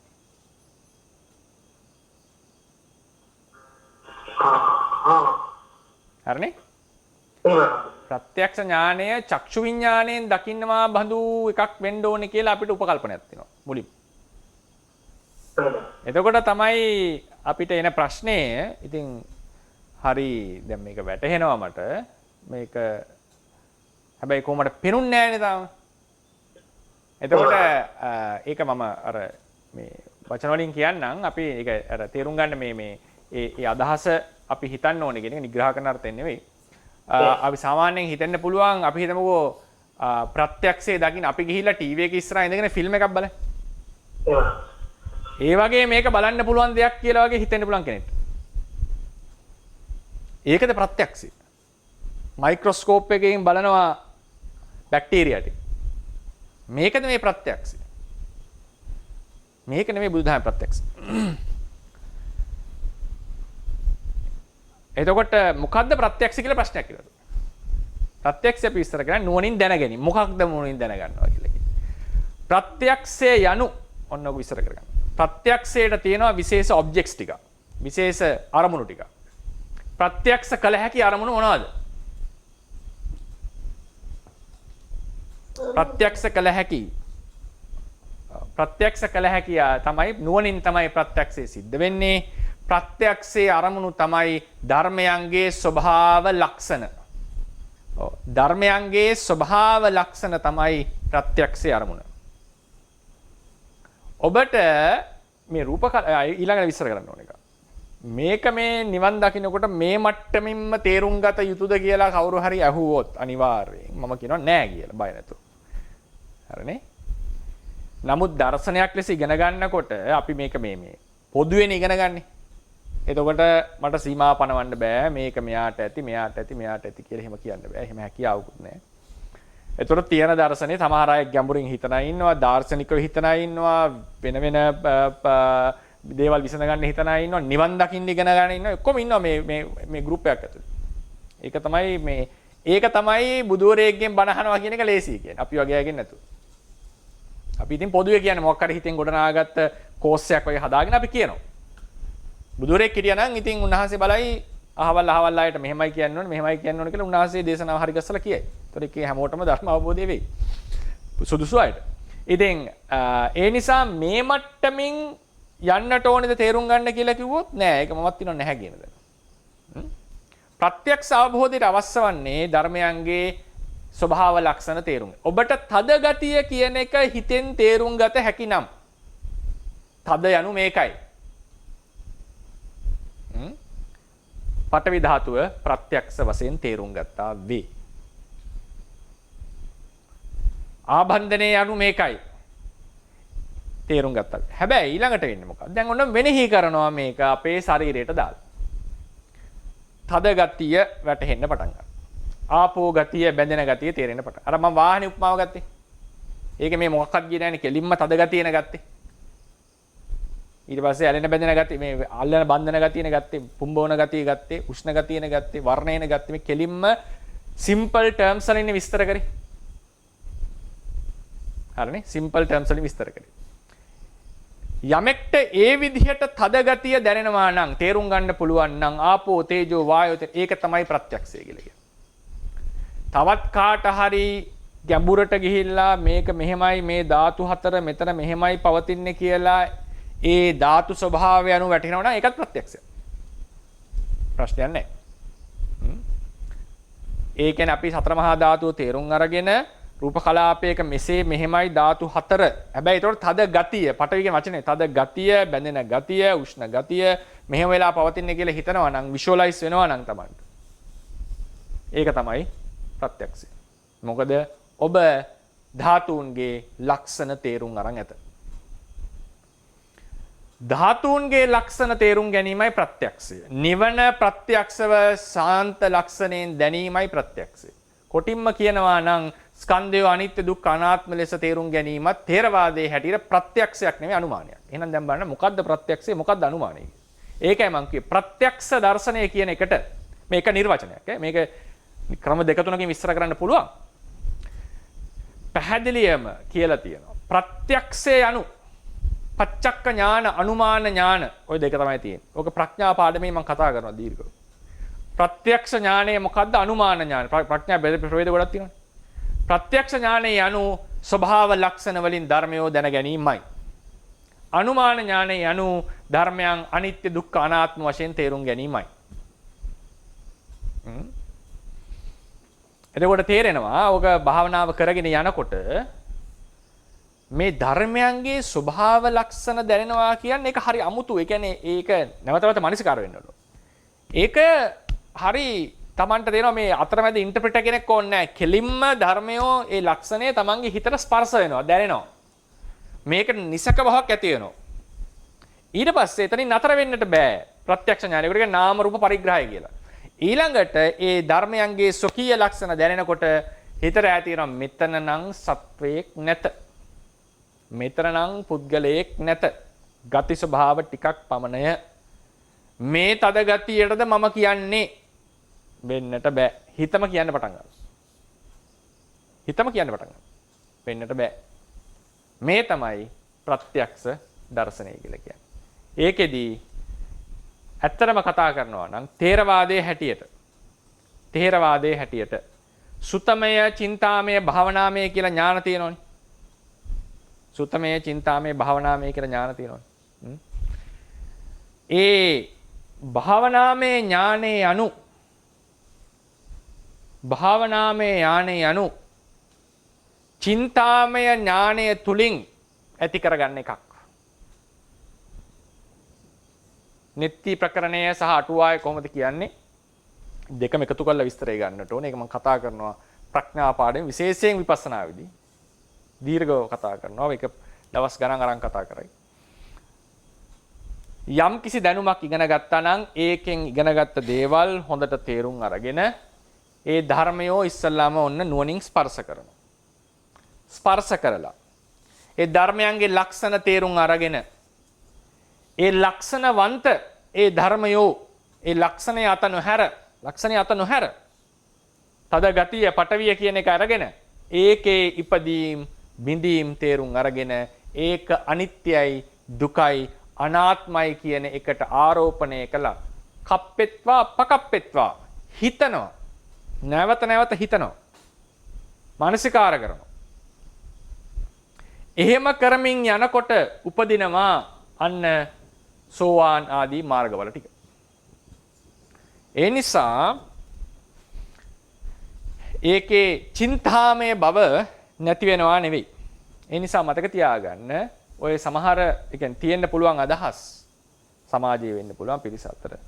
භාවනාව කියන්නේ චින්තාමය දෙයක් නෙවෙයි. නෑ. තේරවාදයේ භාවනාම යනු චින්තාමය ඥානය පදනම් වෙච්ච දෙයක්. සිතීම පදනම් වෙච්ච දෙයක්. සුතමේ චින්තාමේ භාවනාමේ කියන ඥානයේ විස්තර කරපු ක්‍රමවේද ගොඩක් තියෙනවා. එක ක්‍රමයක හැටියට චින්තාමය ඥානෙ තියෙන බෝසත්වරුන්ට විතරයි. මහා බෝසත්වරුන් හා පසේ බෝසත්වරුන් අවසානාත්ම භාවයේදී. ශ්‍රාවකයන්ට තියෙන්නේම සුතමේ ඥානය. දෙගොල්ලන්ටම භාවනාමය. ඒතර ඒක හැටියට අපිට චින්තාමය නැහැ. අපිට තියෙන සුතමේ භාවනාමය. බෝසත්වරුන්ට චින්තාමය භාවනාමය. ඒක නිර්වචනය. තව එකක් තමයි සුතමේ ඇති කෙනාට සුතමේ විතරක් දිනු කරපු කෙනාට බුදුරජාණන් වහන්සේගේ ශාසනයක ධර්මයේ ඉගෙනගෙන කාලයක් ප්‍රගුණ කරලා තමයි නිවන් දකින්න වෙන්නේ. නෙය්‍ය පුද්ගලයෙක් වෙනවා. සුතමේ චින්තාමේ දෙකම සසර පුරුදු කරපු කෙනාව සුතමේ චින්තාමේ දෙකම පුරුදු කරපු කෙනාව උග්ගටිතඤ්ඤව නිවන් දකිනවා. සුතමේ විතරක් පුරුදු කරපු කෙනාට දීර්ඝ දේශනාවකින් හිතවලා එයාව නිවන් දක්වනවා. සුතමේ චින්තාමේ දෙකම යථා ප්‍රමාණයට නැති කෙනාට කාලයක් ඉගෙනගෙන පුරුදු කරලා නිවන් දකින්න. ඔය තව ණය ක්‍රමය. භාවනා පැත්තටම ඉගෙනගත්ත දේ හොඳට හිතලා ඒකට කියනවා ආකාර පරිවිතර්කය ඇති කරගෙන දිට්ඨි නිජ්ජාන කන්තියට පැමිණිලා. දිට්ඨි නිජ්ජාන කන්තිය කියලා කියන්නේ විදර්ශනාව. ඒක මේ හැටියට. හොඳට හිතලා තේරුම් අරගෙන ධර්මය අනිත්‍යයි, දුකයි, අනාත්මයි කියලා අන්න විමුක්තියටපත් වෙනවා. ඒ හිතනවා කියන එකේ තේරුම විතර්කය, සම්මා සංකප්පය. ඒකට කියන්නේ සම්මා සංකල්පය කියලා. ඒක සුතමේ ඥානය මත පදනම් නෙමෙයි. මේ ඔක්කොමටම දොර ධර්මයන්ගේ ස්වභාව ලක්ෂණියෝ තේරුම් ගැනීමයි. මම එක තැනක එක පාට මැදින් පැනලා කියන්නේ මේ විපස්සනා කතාවක්. මේක අපි ඉදාට කතා කරනවා පිළිවෙලින්. බය වෙන්න එපා. එතකොට ඒ ධර්මයන්ගේ ලක්ෂණ දැනෙනවා හිතට. තද ගතිය කියන්නේ මේකයි. ඒක තේරුම් ගන්න ඕන නම් අපි තද දෙයක් අල්ලලා ඒ අනුසාරයෙන් බාහිර දෙයකත් මේ තද දේ තියෙනවා කියන එක අපි ඉමැජින් කරනවා. මම වචනේ යොදන බය නැතු. ඉමැජින් කරනවා. අනුමාන කරනවා. හිතනවා. නමුත් ඒක අනුමාන ඥානයක් නෙවෙයි. ඔබට බාහිර වස්තුවක හරි තද ගතිය දැනෙනවා නම් හිතට. ඒ තමන්ගේ අත්දැකීමක් උඩ දැනෙන්නේ. කතාව හරි. ඒ දැනෙන දේ සත්‍ය වශයෙන් පවතින දෙයක් නිසා. උතන තමයි පොයින්ට් එක. සත්‍ය වශයෙන් පවතින දෙයක් නිසා ඒක ප්‍රත්‍යක්ෂ දැනුමක් ලෙස කරගන්න. ප්‍රත්‍යක්ෂ යනු ධර්මයන්ගේ ස්වභාව ලක්ෂණ තේරුම් ගැනීමයි තේරවාදයේ හැටියට. ඒ නිසා ඒක බාහිර දෙයකද අභ්‍යන්තර දෙයකද කියලා අදාළ නැහැ. අපි ගහද්දියා බලලා ඒකේ තද ගතිය තේරුම් ගත්තොත් ප්‍රත්‍යක්ෂ දර්ශනයක් මේ. ඒ නිසා මම හිතනවා ඔය කියන නිර්වචනවල පිහිටියාම ඔය ගැටලුව ගැටලුව කියන්නේ ඔක විසඳෙන තැනක්. ඒක අපි හිමින් සැරේ විසඳගමු ඉස්සරහට. දැනට මට කියන්න තියෙන්නේ ඔබට සතර මහා ධාතු වල ලක්ෂණ වැටහෙනවා නම් තේරුම් ගන්න පුළුවන් නම් ඒක ප්‍රත්‍යක්ෂ දර්ශනයක්. හැබැයි එතනින් කෙලස් දුරු වෙන්නේ නැහැ. ඒක නැවත නැවත මනසිකාර කරමින් මෙය මම නොවේ, මාගේ මම නොවේ, සත්වයක් නොවේ, පුද්ගලයෙක් නොවේ, ආත්මයක් නොවේ කියන එක නැවත නැවත මෙනෙහි කරන්න. මොකද ඒතර දැනගන්න ඕනේ මොකද්ද ජීවය? සත්වයක් නේ, පුද්ගලයෙක්, නිස්සත්ත්ව නිජ්ජීව ධර්මයක්. මොකද්ද නිජ්ජීව භාවය? මොකද්ද නිස්සත්ත්ව භාවය? මොකද්ද අනාත්ම භාවය? මේවා විස්තර කරන්න ඕනේ. නිස්සත්ත්ව භාවයයි නිජ්ජීව භාවයයි දෙකක්. නිස්සත්ත්ව කියලා කියන්නේ ක්‍රියා කරන, හිතලා ක්‍රියා කරන කෙනෙක් නෑ. නිජ්ජීවයි කියලා කියන්නේ බොහෝ කල් පවතින ආත්මයක් නෑ. අනාත්මයි කියලා කියන්නේ ස්ථාවර දෙයක් නෑ. මේ හැම එකකම තියෙනවා එක එක කෝණ. සියුම් වෙනස්කම් තියෙනවා. ඒ මට්ටමට ඒ සතර මහා ධාතු ආදිය මානසිකාර කරගෙන යනකොට අන්න කෙලස් ටික දුර වෙනවා. ප්‍රත්‍යක්ෂ දර්ශනය තුළින් දිට්ඨි විසුද්ධිය සම්පාදනය කරා කියලා අපි හඳුන්වනවා. උත්තරයක් ලැබුණාද? බොහොම පිළිසිත වෙනවා. හොඳටම තේරුණා. තිරෝසන ස්වාමීන් වහන්සේ මම ලොකේ කතා කරන්නේ. ඔකේ තිරෝසන ලොකේ. ස්වාමීන් වහන්සේ දැන් ඔබ වහන්සේ මෙතෙක් විග්‍රහ කරේ පච්චත්ත ලක්ෂණය සාමාන්‍ය ලක්ෂණය කියන දෙක නේද ස්වාමීන් වහන්සේ? නෑ. ප්‍රත්‍යක්ෂ ලක්ෂණය කිව්වොත් හොඳයි මේ ප්‍රශ්නේ අහපි. පච්චත්ත ලක්ෂණයයි පච්චක්ඛ දෙකක්. පච්චත්ත කියන එක එකක්. පච්චක්ඛ කියන එක තව එකක්. පච්චත්ත කියලා කියන්නේ මේක ඇදින්නේ පති අත්ත කියන තැනින්. තමන්ට අයත් තමන්ගේ ලක්ෂණය පච්චත්ත ලක්ෂණය. ඒ තමයි ස්වභාව ලක්ෂණය. පච්චත්ත ලක්ෂණය anu ස්වභාව ලක්ෂණය. පඨවියේ තද ගතිය, ආපෝ වල ඇලෙන බැඳෙන වැగిරෙන ස්වභාවය, තේජෝ වල උෂ්ණය සීතය, වායෝ වල පුම්බවන ගතිය. ද පච්චත්ත. සාමාන්‍ය ලක්ෂණය කියලා කියන්නේ එතකොට යුගල පදයේ කොහොමද එන්න ඕනේ? පච්චත්ත සාමාන්‍ය. සාමාන්‍ය ලක්ෂණය කියලා කියන්නේ අනිත්‍ය දුක්ඛ අනාත්ම කියන ලක්ෂණත්‍රය. පොදු ලක්ෂණ කියලා කියන්න පුළුවන් ඒකට. සාමාන්‍ය ලක්ෂණ, සාමාන්‍ය ලක්ෂණ. පච්චක්ක කියලා කියන්නේ ප්‍රත්‍යක්ෂ අවබෝධය. ප්‍රත්‍යක්ෂ අවබෝධය එන්නේ පච්චත්ත ලක්ෂණේ තේරුම් ගැනීම. පච්චක්ක අවබෝධය පච්චත්ත ලක්ෂණේ තේරුම් ගැනීමෙන් තමයි එන්නේ. ඒ නිසා යම් සම්බන්ධයක් තියෙනවා. හරිනේ? පච්චක්ක දර්ශනේ එන්නේ පච්චත්ත ලක්ෂණේ තේරුම් ගැනීම. ඊට පස්සේ පච්චක්කයට තියෙන යුගල අනිත් පදේ අනුමාන. අනුමාන ඥානය ඒකත් කියන්න පුළුවන්. සමාන නෙවෙයි. සාමාන්‍ය ලක්ෂණ තේරුම් ගැනීම අනුමාන ඥානය. පච්චක්ක ලක්ෂණය පච්චක්කේ සහ අනුමානය යනු ඥානයේ හැඳුන්වපු පුණං. පච්චත්ත සහ සාමාන්‍ය යනු ධර්මයන් තුල තියෙන ලක්ෂණ හඳුන්වපු පුණං. එතකොට යම් සම්බන්ධයක් තියෙනවා. පච්චක්ක ඥානයෙන් තේරුම් ගන්නේ පච්චත්ත ලක්ෂණයයි. අනුමාන ඥානයෙන් තේරුම් ගන්නේ සාමාන්‍ය ලක්ෂණයයි. බොහොම පිං මේ ප්‍රශ්නේ අහුවට පැහැදිලි වුණාද? පැහැදිලි සරණස. හරි. ඒකට ඒ අනුව ස්වාමීන් වහන්සේ දැන් මේ ගති ලක්ෂණ ගත්තාම ඔව්. ඒවා ලක්ෂණ කියන්නේ ඒකේ ලක්ෂණය එනවා දැන් කෘත්‍ය ඊට පස්සේ හිතට වැටෙන ආකාරය සහ ආසන්න කාරණේ වශයෙන් මෙනෙහි කළ යුතුද ස්වාමීන් වහන්සේ ඒක? හරි හරි විස්තර කරමු. මේක වතුර නේද?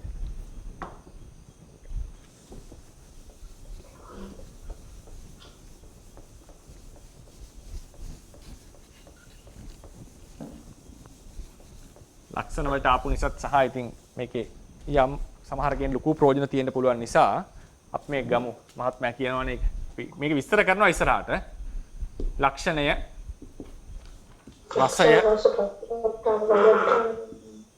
පච්චුපට්ඨානය ඒ කියන්නේ ප්‍රත්‍යුපස්ථානය කියලා එහෙම තමයි සිංහල වචන තියෙන්නේ ඊට පස්සේ පදට්ඨානය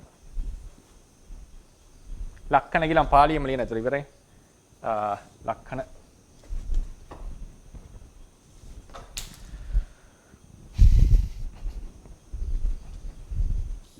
ලක්ෂණ රස පච්චුපට්ඨාන පදට්ඨ. ඊට පස්සේ රසය කියන එක දෙකට කැඩෙනවා අපහු.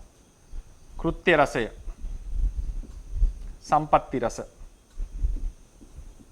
පච්චුපට්ඨානේ දෙකට කැඩෙනවා.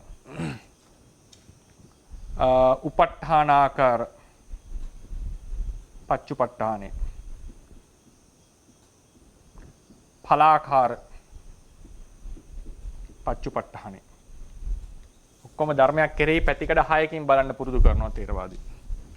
හැබැයි මේ හැම ධර්මයකටම මේ ක්‍රම 6ම හොයාගන්න අමාරුයි.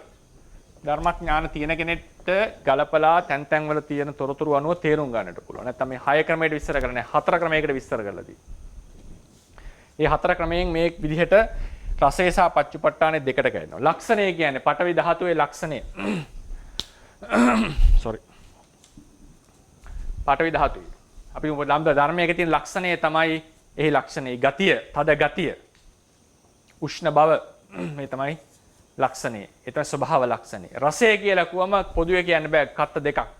දස දෙකක් තියෙනවා. කෘත්‍ය රසය. ඒකෙන් කරන කෘත්‍ය පඨවි ධාතුවේ තියෙන අනිත් ධාතුව දරාගෙන ඉන්න බව, අනිත් ධාතුවට පිහිට ආධාර වෙන බව. ඒ අනිත් ධාතුව දරන් ඒ අනිත් ධාතුවට පිහිට වෙන බව. පිළිගන්න බව. එහෙමයි කියන්නේ. පිළිගන්න බව. ඊට පස්සේ කුසලයක් එහෙම ගත්තම අකුසලයෝ විද්ධාංශනය කරන බව. අකුසල යටපත් කරන බව. මේ තමයි රස කෘත්‍ය රසය. සම්පatti රසය කියලා කියන්නේ යම් ධර්මයක තියෙන ඒ කෘත්‍ය කිරීමට ඇති හැකියාව එකක්. කෘත්‍ය කිරීමට ඇති හැකියාව සම්පatti රසය කියලා කියනවා. එක ක්‍රමයකට. ඊට පස්සේ තව එකක් තමයි ඒකට කියනවා යම් කිසි ධර්මයක හැකි ඇති ප්‍රත්‍ය ශක්තිය සම්පatti රසය කියපු තැන තියෙනවා. ප්‍රත්‍ය ශක්තිය. තව එකක් තියෙනවා මට මතක් වෙන්නේ නැහැ. සම්පatti රසය එක තැන් එක නානා තැන් වල තියෙන්නේ. තව නිර්වචනයක් තියෙනවා සම්පatti රසයට ඒක මතක් වෙන්නේ. ඒ කියන්නේ ඒකට සතු හැකියාව කිසිදු ගුණාංගය. මට උදාහරණයක් ඔළුවට එන්නේ නැහැ, සිහි වෙන්නේ නැහැ. මම මේක ලියලා තිබ්බා උදාහරණ මට මෙලාට එන්නේ නැහැ එකපාරට මතක් වෙලා. ඊළඟට පච්චුපට්ඨානය කියලා කියනකොට ආයෙ දෙක ආකාර. උපට්ඨානාකාර පච්චුපට්ඨාන වැටහෙන අයුරු. වැටහෙන අයුරු. දැන් ස්පර්ශය ගත්තම උපට්ඨානාකාර පච්චුපට්ඨාන. තින්නම් සංගති පස්සෝ. චක්කුම් පටිච්ච රූපේච චක්කුංච පටිච්ච රූපේච උප්පජ්ජේ චක්කු විඥානං තින්නං සංගති පස්සෝ. රූපය චක්කු විඥානය සත්‍ය කියන තුන ඇස සහ රූපය ඇති කාලේ චක්කු විඥානය උපදී. ඒ තුනේ එකතුව ස්පර්ශය කිව්වේ තුනේ එකතු මාත්‍රය නෙවෙයි. ස්පර්ශයේ වැටහෙන්නේ තුනේ එකතුව ලෙසයි. උප ဋ ාණ ආකාරය වැටහෙන ආකාරය. ඵලාකාර පච්චුපට්ඨානේ යනු ඵලාකාර පච්චුපට්ඨානේ යනු එහි ඵලයමයි. ඵලාකාර පච්චුපට්ඨාන යනු ඵලය ප්‍රතිඵලය. කුසලයක නම් විපාකය. කුසලයක නම් විපාකය.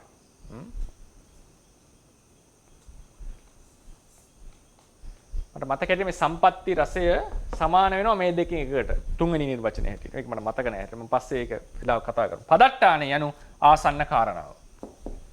ආසන්න කාරණාව. කුසලයේ ගත්තොත් යෝනිසෝ මනසිකාරය තමයි පදට්ටානේ. අපි එක ධර්මයක් අරගෙන හැම ධර්මයකම මට විස්තර කරගන්න බැරි වෙයි. සමහර ධර්මවල මේ 6 ක්‍රමයටම අපිට විස්තර කරගන්න පුළුවන්. ඒක අපි ඉදාට කතා කරමු. ඊට පස්සේ දැන් මහත්මයාව ප්‍රශ්න තමයි ditthi visuddhiය සම්පාදනය කරනකොට මොකද්ද වෙන්නට ඕනේ? ditthi visuddhiය සම්පාදනය කරනකොට බුරුමේ මහා සී කියන සෝබන අශින් සෝබන ස්වාමින් වහන්සේගේ ලස්සන අදහසක් තියෙනවා. ditthi visuddhiය සම්පාදනය කරනකොට පදට්ටානේ කරන්න අවශ්‍ය නැහැ. පදට්ටානේ කියන ආසන්න කාරණාවනේ. ඒ කියන්නේ වෙන ධර්මයක්. දැන් පඨවි ධාතුවේ පදට්ටානේ අවශේෂ මහා ධාතු රූප තුන. යම් කෙනෙක් පදට්ටානේ මෙනෙහි කරනවා නම් ඒ කරන්නේ පච්චේ පරිග්‍රහයක්. හේතුඵලයෙන් හේතුව විශ්ලේෂණය කිරීම. උන්වහන්සේ කියනවා මේ ditthi visuddhiය සම්පාදනය කරනකොට පදට්ටානේ අවශ්‍ය නැත. ඒක ලස්සන තර්කයක්. ලස්සන අදහසක් ඒක. භාවනා ගුරුවරයෙක් වශයෙන් කියපු. සාමාන්‍යයෙන් අපි කියන්නේ මේක මොකක් හරි කමන්නේ නැහැ කියලා. මොකද උන්වහන්සේ කියනවා පදට්ටානය විතර සාර්ථක නැහැ ditthi visuddhiය සම්පාදනය. විශේෂයෙන් ධාතු මනසිකාරය සිද්ධ කරනවා. ඊට පස්සේ දැන් ලක්ෂණය මේකේ අපි කවුරු භාවනා කරනකොට අපිට වැටහෙන්නේ ලක්ෂණයේද රසයේද පච්චුපට්ඨාන. මේ වෙනස්. ලක්ෂණය තමයි නියම ධර්මය. නමුත් ඔබට රසය වැටහුණත් ඒ ධර්මයේ කෘත්‍ය වැටහුණත් දැන් වායෝ ධාතුව ගත පුම්බවන බව තමයි ලක්ෂණය. ඒකේ කියන කෘත්‍ය රසය තමයි තල්ලු කරනවා. ඉස්සර ඒ කියන්නේ යන බව. ඉදිරියට පහළ වෙනවා. මෙතන තියෙන රූපයක් ඉතින් පහළ. මෙහෙම පහළ වෙනවා. ඒක වැටහුණත් වායෝ වැටහුණා වේ. ඔබට මේ මොකක් හරි වැටහුණා නම් ධර්මයේ වැටහුණා වේ. හැබැයි ඵලාකාර පච්චුපට්ඨානය ගත්තම ඒක ඵලය. මේක හේතුව මේක ඵලය. ඒකත් අපිට ඕන අයින් කරන්න පුළුවන් මේ මහසී ස්වාමීන් වහන්සේගේ තර්කය අනුව. ඉතින් මේ අවශේෂ කවරක් වැටහුණත් ඒක විදර්ශනාවට සිද්ධ කළා වේ. නාම රූප පරිග්‍රහ කළා වේ. රසයේ වැටහුනේ ලක්ෂණේ නෙවෙයි නිසා ධර්මයේ වැටහුන්නේ නැහැ කියලා කියන්න අවශ්‍ය නැහැ. මොකද රසය අනුව ඒ ධර්මයේ සතු දෙයක්. වෙන දෙයක් නෙවෙයි. ධර්මයේ සතු දෙයක්. ඒ තුලින් ධර්මයමයි අපිට වැටහිලා තියෙන්නේ. ඉතින් මේ දෙක මම ඉවත් කරන්න කිව්වේ ditthi visuddhiය ඒක අර මේක උඩ නැත්තම් වෙන පිළියකට බැලුවම ඒක තුලිනුත් ධර්මයේ වටහා ගන්නට හැකියාවක් තියෙනවා සමහර යෝගීන්ට. ඒ නිසා මම ස්ථිරවම කියන්නේ මේ දෙක අයිති නැහැ කියලා. මම අර මහසී සෑඩෝගේ ඒ ලස්සන තර්කය මතු කරන්න ඕනින්ද කිව්වේ. නැතුව මේ හේතුව දැකලත් ඵලය දැකලත් ධර්මයේ තේරුම් ගන්නවා කියලා ක්‍රමවේදයක් තියෙනවා. ඔය විශේෂයෙන් ඔය භාව රූපේ හැම බලන්නකො. භාව රූපේම කතා කරනකොට අපි ඉස්සරහට මේ පාඩමේදී කතා කරනවා. භාව රූපේ කතා කරන්නේ මේ ප්‍රතිඵලය අනුසාරයෙන්. ශරීරයේ මෙහෙම වෙනසක් උනේ මේක නිසා කියලා තියෙනවා. භාව රූපේ විස්තර කරන්න බෑ නැත්තම්. භාව රූපේ විස්තර කරන්න වෙන්නේ මෙහෙම මෙබඳු වෙනසක් වී ඇත්තේ මේ තුලින් කියලා තමයි තේරවාද සම්ප්‍රදාය විස්තර කරන්නේ. නැතු අහවල් දේ මෙහෙමයි කියලා පෙන්눔 කරන්න පුළුවන් එකක් නෙවෙයි ඒක. ඒ වගේ සමහර පරමාර්ථ විස්තර කරනකොට එක එක ගන්න ක්‍රමවේද තියෙනවා. ඉතින් මහත්මයා ප්‍රශ්නෙට ආයේ අවසන් කරොත් එහෙම මේ මොකක් දැනගත්තත් මොකක් මානසිකාර කළත් ditthi visuddhiය සම්පාදනය කරාවේ එකක් කරත් ඇති. Tamanට පඨවි වැටෙන්නේ ලක්ෂණය, ආපෝ වල වැටෙන්නේ කෘත්‍ය, තේජෝ වල වැටෙන්නේ කෘත්‍ය, ස්පර්ශය වැටෙන්නේ ඵලාකාරය, පච්චුපට්ඨානේ ප්‍රශ්නයක් නැහැ.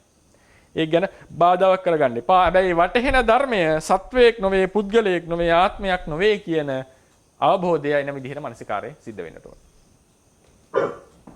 පැහැදිලිද? තෙරුවන් සරණයි.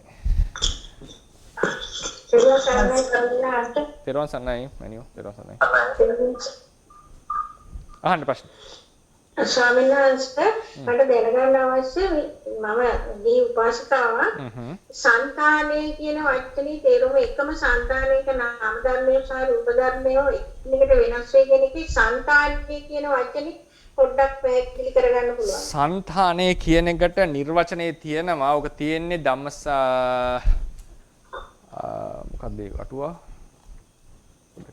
අටුවාව ටීකාවක් තියෙන්නේ. ඒ නිර්වචනය මම දැක්කා ළඟදිත්. ඒකට කියන්නේ අනුටීකාව. මොතනද කියන මට මතක් වෙන්නේ නැහැ එකපාර. අනුටීකාව. ඒකේ හැටියට సంతාන වර්ග 3යි. රූප సంతානේ, නාම సంతානේ, නාම රූප సంతානේ. ඒකේ නිකන් දල අදහස ගත්තම නිකන් එන්නේ මේ මට නිර්වචනය කියන්න එහෙම මතක යන්නේ. දැන් සිත් එකිනෙකට සම්බන්ධයිනේ. ඉපදිනා නිරුද්ධ වෙනකොටම තව එකක් හට ගන්නවා. එකම කර්මයේ වැඩ කරන්නේ එතනට. මේ තමයි මේ సంతාන ගතිය. එක දෙයක්. සන්තතිය කියන එක නෙවෙයි ස්වාමීන් වහන්සේ. සන්තති දැන් මෙහෙමයි. දැන් සන්තතිය කිව්වම එකම సంతානේ නානා සන්තති තියෙන්න පුළුවන්. දැන් රූප సంతානය ගත්තම මේ රූප කය එකම సంతානයක්. මේක ඇතුලේ රූප සන්තති තියෙනවා 20 ගාණක්. හරිනේ? ඒ නිසා මේ දැන් චිත්තජ සන්තතිය ඍතුජ සන්තතියට බලපානවා. ඍතුජ සන්තතියට බලපාපු එක කර්මජ සන්තතියට බලපානවා. රෝග එහෙම හට ගන්නකොට. අපි වෙන මාතෘකාවක් කතා කරන රෝග කියන එක තේරවාදයේ හැටියට. ඒකද කියනවා ඍතුජ සන්තතියට තමයි බලපෑම එන්නේ. ඊට පස්සේ ඒකෙන් කර්මජ ආදී අනිත් සන්තතියට බලපෑම ඇති වෙනවා. ඒ නිසා සන්තතියයි సంతානයයි දෙකක්. සන්තතිය කියලා කියන්නේ පරම්පරාව කියන අර්ථයෙන්. සිත ගත්තම ඉතින් චිත්ත සන්තතියයි චිත්ත సంతානය එකයි. ඒ කියන්න එපා. මොකද එක සිත් පෙළන්නේ තියෙන්නේ. ඒතකොට චිත්ත සන්තතියක්ම තමයි එකම සන්තතිය තමයි සිත පරම්පරාවෙන්. රූපය ගත්තම නානා සන්තති තියෙනවා එකම సంతාන. ඒ නිසා චිත්ත පරම්පරාව ගත්තම ඒ සිත් එකිනෙකට සම්බන්ධයි. එක సంతානය ලෙස ගන්නවා. රූප පරම්පරාව රූප සමූහයක් මෙතන වැඩ කරනවා. ඒවා එකිනෙකට සම්බන්ධයි. ඒක අපි කතා කරමු තව දවස් කිහිපයකින්. එතකොට ඒකත් එක సంతානයක් වෙනවා. නාම රූප දෙකමත් එකටම මේවා කරලා ගන්නවා. ඒ කියන්නේ අපි දා කතා කරේ අපිට හිතක් පහළ වෙනකොට වෙන කෙනෙක් යන්නේ නැහැනේ. මේ කයනේ යන්නේ. නේද? ඒතර මේකේ චිත්ත රූප පහන්නේ මේක ඇතුලේ. ඒ නිසා මෙතන ඒකත්වයක් තියෙනවා. ඔය సంతානයයි ඒකත්වයයි ඒකත්වනයි ඔක්කොම එකිනෙකට සම්බන්ධයි. ඒ ස්වාමීන් මම කතා කරන්නම්. ඔව් කියන්න. ඔව්. අහන්න. එකිනෙකට සම්බන්ධ ධර්මතා ටිකක් තියෙන එකද? ඔව් එකිනෙකට සම්බන්ධ ධර්මතා ගොඩක් කියන එක. సంతානය කියලා කියන්නේ. මම ඒක නිර්වචනයත් එක්ක දෙන්නම් තව දවස් 4-5කින් එයි මාතෘකාවට. ඔය ශරීරය ගැන කතා කරනකොට මම సంతානය කියන වචනේ අරන් කතා කරන්නේ. ස්වාමීන් වහන්සේ තව පොඩි ප්‍රශ්නයක් තියෙනවා. සාමාන්‍ය දැන් ජීවියෙක් මරණයටපත් වෙන්න පෙර කුණු වෙනීමක් වගේ දෙයක් සිදු නොවෙන්නේ කර්මජ තේජෝ ධාතුවේ බලපෑම නිසා නේද? මොකද්ද? ඒ කර්මජ තේජෝ ධාතුව කියලා කියන්නේ කර්මජ රූප කලාපවල තියෙන තේජෝ ධාතුවද? කර්මජ රූප කලාපවල තියෙන තේජෝ ධාතුව කර්මජ තේජෝ ධාතුවයි. ඒකෙන් විශේෂ කර්මජ කලාප ටිකක් තියෙනවා ජීවිත නවකය කියලා. අහලාද? ඒ ජීවිත නවකයේ තියෙන තේජෝ ධාතුව ජීවිත නවක කලාපය ගැන අපි වැඩි කතා කරන්නේ නැහැ කාම ලෝකෙදී. නමුත් ඒක අපිට හම් වෙන්නේ පාචාග්නිය කියන තැන විසුද්ධි මාර්ගයේ. ඒ පාචාග්නියෙන් පැන නැගිලා ඒක මුළු රූප කයම පැතිරිලා දිනවා කියලා කියනවා. මුළු රූප කයම. ඒට අමතරව අපිට චක්කු දසක සෝත දසක ගාන දසක ආදී වූ ඉතිරි දසක චක්කු දසකයේ ඉඳලා භව දසකයේ දක්වා හදේ දසකයේ දක්වාම එක సంతානයක 7ක් තියෙන්න පුළුවන් දසක. භව දෙකම නැහැනේ එකක 7ක් තියෙනවා. ජීවිත නවකයත් එක්ක 8යි. එතකොට අර 7ේම තියෙන තේජෝ ධාතුවරත් කර්මජ තේජෝ කියලා කියන්න පුළුවන්. කිසි ගැටලුවක් නැහැ. විශේෂයෙන් කාය දසකයේ තියෙන තේජෝ ධාතුවත් ඔකට ඇතුළත්. ඊට අමතරව ඒ ප්‍රසාද රූප ආදී භාව රූප ආදී නැති සුද්දාෂ්ටකයයි ජීවිත ඉන්ද්‍රිය රූපයයි කියන 9 මිටියක් තියෙනවා ජීවිත නවක කලාපේ. ඒ ජීවිත නවක කලාපයේ මුළු ඒක විශේෂයෙන්ම තියනවා කියන්නේ ආමාශේ. පාචාග්නිය කියලා කියන්නේ තේරවාදයකට. හරිනේ. එතකොට ඒක මේ නිකන් මොනවද අර අදනම් ගන්නේ ලික්විඩ් එකක් නේ දිය කරන්න ගන්නේ. ඉතින් කෙසේ වෙතත් ඒ අර රස්නයක් වගේ ගතියක්. මේක කර්මය නිසා හට ගන්නවා කියලා කියන්නේ. ඉතින් ඒකේ උදය භූතය ඒකෙන් පැන නැගලා මුළු ශරීරය පුරාම මේක පැතිරිලා තියෙනවා. ශරීරය පුරාම පැතිරිලා තියෙනවා. ඉතින් ඒක ජීවිතයේ මුළු ශරීරයම අනුපාලනය කරනවා. කර්මජ සංතතිය විතරක් නෙවෙයි. අනිත් රූප පරම්පරාත් අනුපාලනය. දැන් කාමාන්‍යයෙන් විස්තර වෙන්නේ ජීවිතේන්ද්‍රය කියන්නේ කර්මජ සංතතිය අනුපාලනය කරනවා කියන. එපමණක් නෙවෙයි. මුළු රූප කලාපේටම රූප ශරීරයටම බලපානවා ජීවිතේන්ද්‍රය. ඒකට හේතුව තමයි මේ කර්මජ තේජෝ ධාතුව ඒක හොඳ උදාහරණයක්. කර්මජ තේජෝ ධාතුවෙන් කරන බලපෑම රූපකයට. ඉතින් ඒකයි කියන්නේ සියලු කර්මජ කලාපවල තියෙන තේජෝ ධාතුව ගන්න පුළුවන් විශේෂයෙන්ම ජීවිත නවකය නම් වූ ශරීරයේ පුරාම පැතිරිච්ච සියුම් රූප කලාප ටිකක් තියෙනවා. ඒ ටිකේ තියෙන තේජෝ ධාතුවත් විශේෂයෙන්ම කර්මජ තේජෝ කියලා අපි හඳුන්වනවා. ස්වාමීන් වහන්සේට පාචකාග්නිය කියන එකෙන් අදහස් කරන්නේ මොකක්ද? පාචකාග්නිය කියලා කියන්නේ බඩ ඇතුලේ තියෙන ආහාර දිරවන්නට හේතු වෙන රස්නේ. ඒ ප්‍රදේශවලදී අපිට සාමාන්‍යයෙන් අර ප්‍රේමපාන ස්වාමීන් වහන්සේ පොතේ තියෙන ඒ ප්‍රදේශවලදී අපිට මේ ස්පර්ශය දැනෙන්නේ නැහැ කියලා. ඔව් කාය ප්‍රසාදේ නැහැ කියලා තමයි කියන්නේ. නැහැ කියලා ඒ ස්වාමීන් වහන්සේ. ඒ ස්වාමීන් වහන්සේ තව එක දෙයක් අහනෝනේ මරණය සිදු වෙනකොට ආයුෂ්මාත් විඥානං කියන එකේදී එක්කෙන උෂ්ණත්වය කියලා සැලකන්නේ එතනත් මේ කර්මජ රූපවල කර්මෝ තේජෝ ධාතුවයි උස්මා කියලා කියන්නේ. කර්මජ තේජෝ ධාතුව තමයි උස්මා කියලා කියන්නේ. සම්මත එකම දෙයක් තියෙනවා සුද්ධාෂ්ටක කලාප සාමාන්‍යයෙන් ප්‍රත්‍ය හතරෙන්ම හට ගන්නවනේ. එතකොට ඒව අතර යම් වෙනසක් තියෙනවද? ඔව් තියෙනවා. පැහැදිලි වෙනසක් තියෙනවා. අයි හේතු වෙනස් නම් ඵලය වෙනස්. ඒ වෙනස කොහොමද කියලා මට කියන්න තේරෙන්නේ නැහැ. නමුත් ඒ වෙනස් අනිවාර්යයි. ඒ කියන්නේ ඒ සුද්දාෂ්ටක කලාපවල ස්වාමීන් වහන්සේ ඒ පාඨයාපෝ තේජෝ වායෝ අන්නගන්ධ ප්‍රසෝදය කියන ටිකමයි තියෙන්නේ. ඒ වුණාට ඒවල වෙනස්කම් තියෙනවා. පැහැදිලිවම. පැසියුම් බව, හැකියාවල් වල වෙනස්කම් තියෙනවා. ඒතර සාමාන්‍ය මේ පරිසරයේ පවතින දේවල් වල විවිධත්වයක් කියලා තියෙන්නේ ඒ නිසාද? ඔව් ඒක ධාතු නානත්වයනේ. ධාතු නානත්වයනේ ඍතුජ රූප වල තියෙන ධාතු නානත්වය. බුදුරජාණන් වහන්සේ ওই නාන ඔව් අපි ඕක ඉස්සරහට කතා කරමු. පින්සිකේව සම්මාස පැහැදිලි තේරුණා. තේරුම් ස්වාමීන් වහන්සේ පොඩි ප්‍රශ්න දෙකක් තියෙනවා රංගින් කියලා කෙනෙක් කතා කරන්නේ. තේරුම් ගන්නයි. එකක් තමයි ඔබ වහන්සේ ගත්ත උදාහරණය ආරක කියන එකේ අපිට පේන්නේ වර්ණ රූපේනේ. ඔව්. ඉතින් ඒක පටවි ගතිය එන්නේ අපි ධර්මාරම්මණයක් එකට එකතු කරලා නේද ඒක පටවි කියලා අපිට දැනෙන්නේ. වර්ණ රූපයෙන් විතරක් නෑ පටවිය ඒක පොඩක් ප්‍රශ්නේ හදන්න ඕනේ. පටවිය හැමතිස්සෙම පොට්ටබ්බාරම්මණයක්. ඔය එහෙමයි. ඉතින් එතකොට ඒක ධර්ම ඒ කියන්නේ අතීත එක්ස්පීරියන්ස් එකෙන් තමයි එතන තේරුම් ගන්න අපි. තේරුම් ගන්නවා.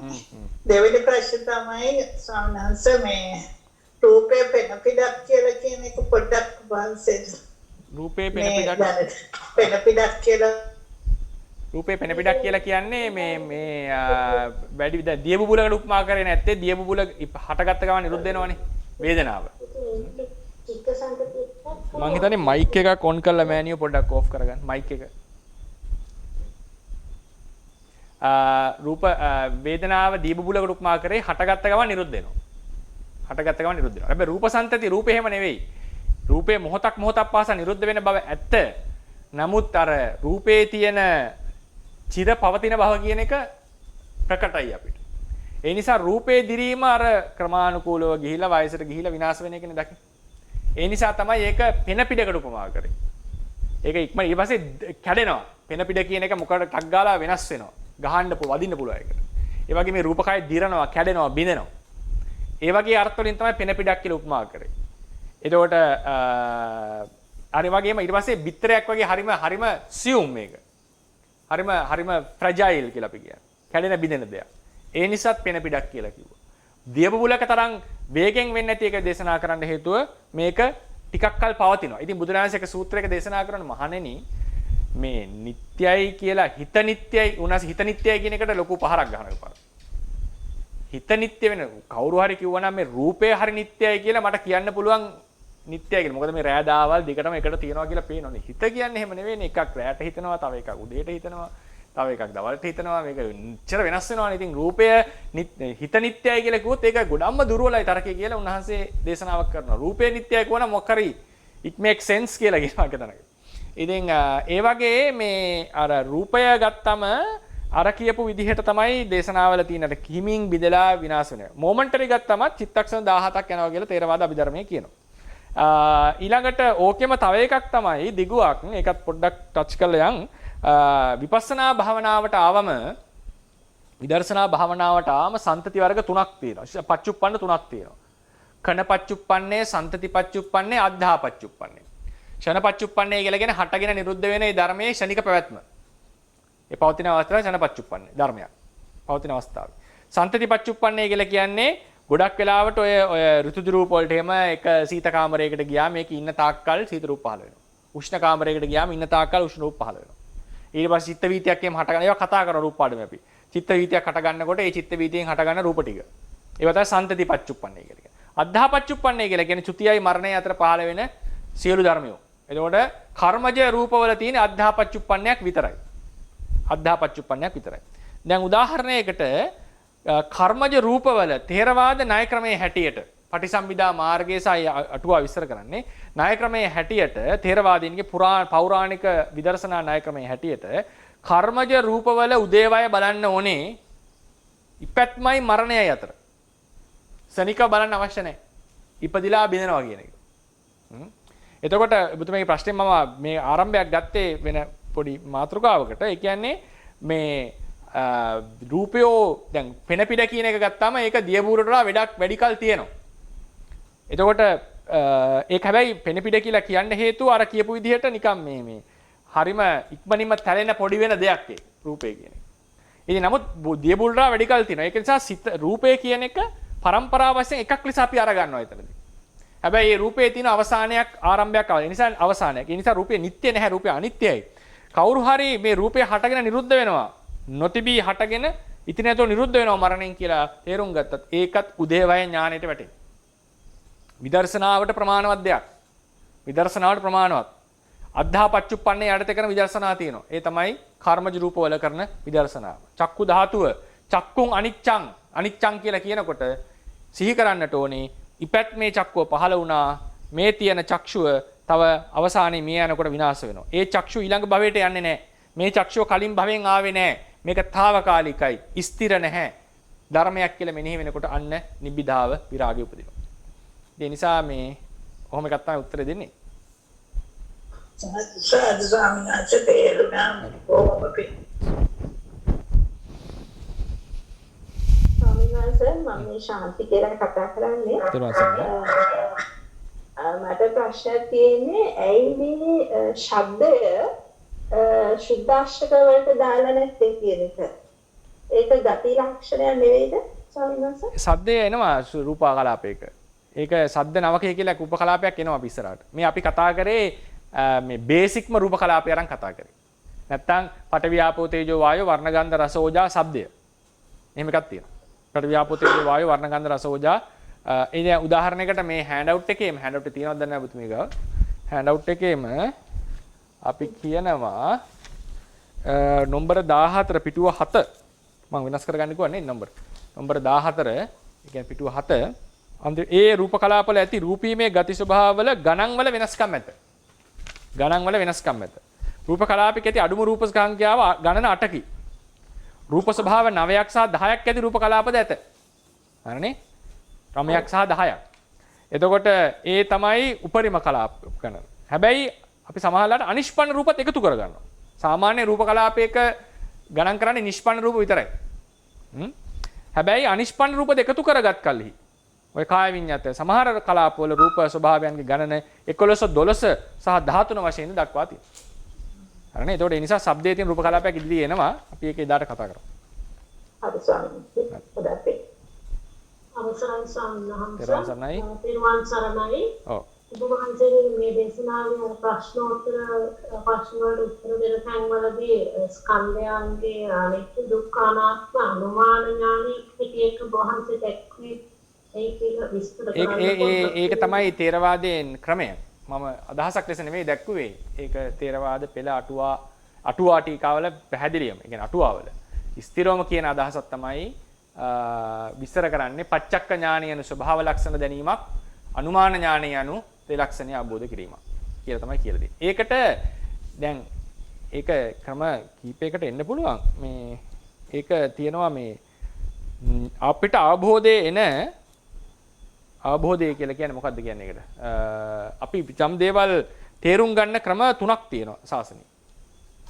එකක් තමයි පච්චක්ක වශයෙන්, ප්‍රත්‍යක්ෂ වශයෙන්. දෙවෙනි එක තමයි අනුමාන වශයෙන්. තුන්වෙනි එක තමයි සද්ධේය වශයෙන්. ප්‍රත්‍යක්ෂ පච්චක්ක කියලා කියන්න පුළුවන්. අනුමාන සද්ධේය. සද්ධේය. සද්ධේය කියලා කියන්නේ ශ්‍රද්ධා විශ්වාස කළ යුතුයි කියන එකට. සද්ධේය. මේ තමයි සාමාන්‍යයෙන් ඕනම ශාසනයක යමක් විශ්වාස කරන ක්‍රම තුන. සමහර ඒවල සද්ධේය විතරක් තියෙන්න පුළුවන්. සමහර ඒවල අනුමාන සද්ධේය තියෙන්න පුළුවන්. සමහර ඒවත් ප්‍රත්‍යක්ෂ කියලා විස්තර කරනවා තියෙනවා. අපේ දැන් ථේරවාදයේදී ප්‍රත්‍යක්ෂයේ සද්ධේය අනුමාන විස්තර කරනවා මෙහෙම. ප්‍රත්‍යක්ෂය යනු ධර්මයන්ගේ ස්වභාව ලක්ෂණ දැනීමයි. ඊට පස්සේ අනුමාන යනු ඒක ඒ කියන්නේ කෙලින්ම ආයේ ඒකේ මොකක්වත් නැහැ ලක්ෂණේ වැටහෙනවා හිතට. අනුමාන යනු ධර්මයෝ ඉපදලා බිඳෙන නිසා අනිත්‍ය ලෙස තේරුම් ගැනීමයි. ඒක උදාහරණයකට මෙහෙම ගන්න පුළුවන්. අපි ගන්නවා අපි සලකනවා සියලු සංස්කාරය අනිත්‍යයි කියලා කරකනවා. සබ්බේ සංඛාරා අනිච්චා. අපේ නාම රූප ටිකක් දවසක මිය යනවා. මේ අපි තුම දැන් නිකන් සාමාන්‍ය ව්‍යවහාරයක් කියමු. සියලු මිනිස්සු මිය යනවා ලෝකෙ. මේ අවබෝධයට එන්නට අපි හැම මිනිහම මරණක දකින්න ඕනේ. නෑ. අවශ්‍යයි. එතකොට යම් කිසි අත්දැකීම් කීපයක් උඩ අපි ඒක ජෙනරලයිස් කරලා තේරුම් ගන්න. ඒකයි අනුමාන. ඒක අනුමාන ඥානය. දැන් උදාහරණයක් චක්කු ප්‍රසාදේ එහෙම අර ණය ක්‍රමයේ විදර්ශනා ක්‍රමයේ ථේරවාද ක්‍රමයේ විදර්ශනා ඩොත් එහෙම චක්කු ප්‍රසාදයේ අනිත්‍ය භාවය තේරෙන්නේ චක්කු ප්‍රසාදයේ බිඳෙන හැටි බලන්න බෑ අපිට. මොකද මැරෙනකොට මේක බිඳෙනවා කියලා කියන්නේ. ඒ කියන්නේ මොමන්ටරි බිඳෙනවා. නමුත් අපේ මානසිකාරයට අවශ්‍ය වෙන්නේ අර විදිහට. ඊට පස්සේ යම් ශාස්ත්‍රූවරයෙකුගේ ශාසනය ඔන්න දැන් සද්ධේය කියන එක නේ සද්ධේය කියන්නේ විශ්වාස කරනවා. ථේරවාද ශාසනයේ සද්ධේය මොකද්ද? දැන් ඔන්න බුදුරජාණන් වහන්සේ දේශනා කරනවා දිව්‍ය ලෝක 6යි 5ක් නෙවෙයි 7ක් නෙවෙයි. දැන් මේක සාමාන්‍ය ශ්‍රාවකයෝ කොහොමද තේරුම් ගන්නේ? උන්වහන්සේගේ විශ්වාසයෙන් විතරයි.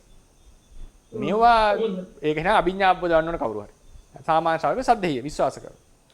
එතකොට කියනවා මේ ධර්මයෝ ටික ආශ්‍රව මේ ධර්මයෝ ටික ඕග මේ ධර්මයෝ ටික නීවරණ. ඇයි තීන මිද්දේ ආශ්‍රවයක් උන් නැත්තේ කියලා ප්‍රශ්න ඔය විසඳ ඒක ප්‍රශ්නයක් තියෙනවා ඉස්සරහට ඔය මේ ථේරවාදයේ විසඳ ගන්න කියන්නේ අර මේ විවරණයක් දී ගන්න බැරි එකක් තියෙනවා. ඇයි මේ දේවල් මේ විදිහට බෙදුවේ කියන එක. යම් උත්සාහ අරන් තියනවා ආචාර්යවරු. නමුත් සර්ව සම්පූර්ණ විවරණයක් දී ගන්න බැහැ. නිසා අන්තිමට කියන්නේ ටීකාවල මේක දේශනාවේ තියෙනවා. ඒ නිසා ඒ බුදුරජාණන්සේ දේශනා කරන සූත්‍රයේම ඒ නිසා ඒක උන්වහන්සේ බෙදපු ක්‍රමයක්. ඒ ලෙස ඒක පිළි අරගෙන යන් අපි මේකේ යුක්ති හොයන්න බෑ කියලා කියනවා. මොකද හිතන්න ගියොත් එහෙම එක එක පැති වලින් හිතෙන්න පුළුවන්. එතකොට ඒක වැටෙන්නේ ඒ වගේ ඒක මේ ධර්මයේ සම්බන්ධයෙන් අපි හිතමු දිව්‍ය ලෝක බ්‍රහ්ම ලෝක වගේ කතා නේද? ඒ ලෝකයේ විශ්වය ගැන තියෙන කතා සමහරලාට මේ වගේ දේවල් සාමාන්‍ය ජනයා විශ්වාස කරන්නේ බුදුරජාන් වහන්සේ කෙරෙහි විශ්වාසය.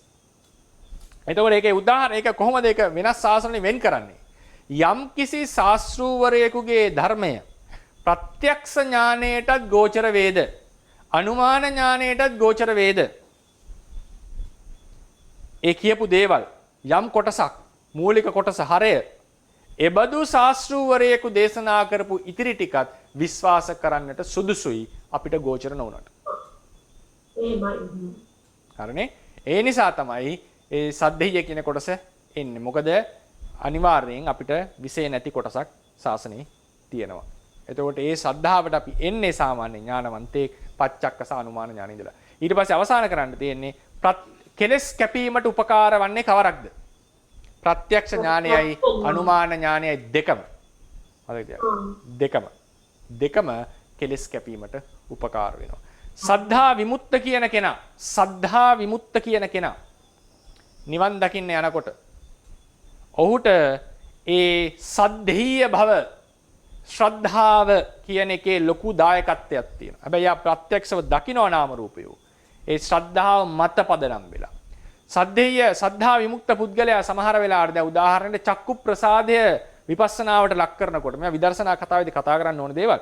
චක්කු ප්‍රසාදය විදර්ශනාවට චක්කු ධාතු විදර්ශනාවට ලක් කරනකොට සමහර ශ්‍රාවකයන්ට මේක කෙලින්ම මොකද්ද චක්කුව කියලා නුවණින් තේරුම් අරගෙන ඒකේ ත්‍රිලක්ෂණේ වැටහෙනවා. අතේ තියෙන දෙයක් වගේ. සමහර අයට ඒක තේරුම් ගන්න බෑ. එතකොට ඔවුන් කරන්නේ චක්ෂුවේ අනිත්‍ය නිමිත්ත බලන එක. අනිත්‍ය නිමිත්ත කියන්නේ මොකද්ද චක්ෂුවේ? සතර මහා ධාතු වල අනිත්‍ය තේරුම් ගන්න පුළුවන්. ඒක ඉතින් ඒ මට්ටමට තේරුම් ගන්න බැරි නේද? නිවන් දකින්න බෑ. ඒක වෙන ප්‍රශ්නයක්. ඒ කියන්නේ සතර මහා ධාතු වල දෙයක් නිවන් දකින්න බෑ කියන්නේ. එහෙනම් එයා උත්සාහවත් වෙන්නට ඕනේ. එක්ක සමහරට ලොකු ප්‍රශ්නයක්. ඒකෙන් හදිස්සි වෙන්න එපා. සමහර කෙනෙක්ට සතර මහා ධාතු වල ත්‍රිලක්ෂණේ වැටුන්නේ නැහැ කියලා නිවන් දකින්න බෑ කිව්වා නෙවෙයි මම. ඒක මම බොහොම පරිස්සම් වෙන්න ඕනේ වචනෙට. මං කිව්වේ කවදාවත් ඒක තේරුම් ගන්න බැරි නම් ඒක වෙන ප්‍රශ්නයක්. සතර මහා ධාතු වල අනිත්‍ය වැටහෙන්නේ නැත්නම් නැවත බලන්න.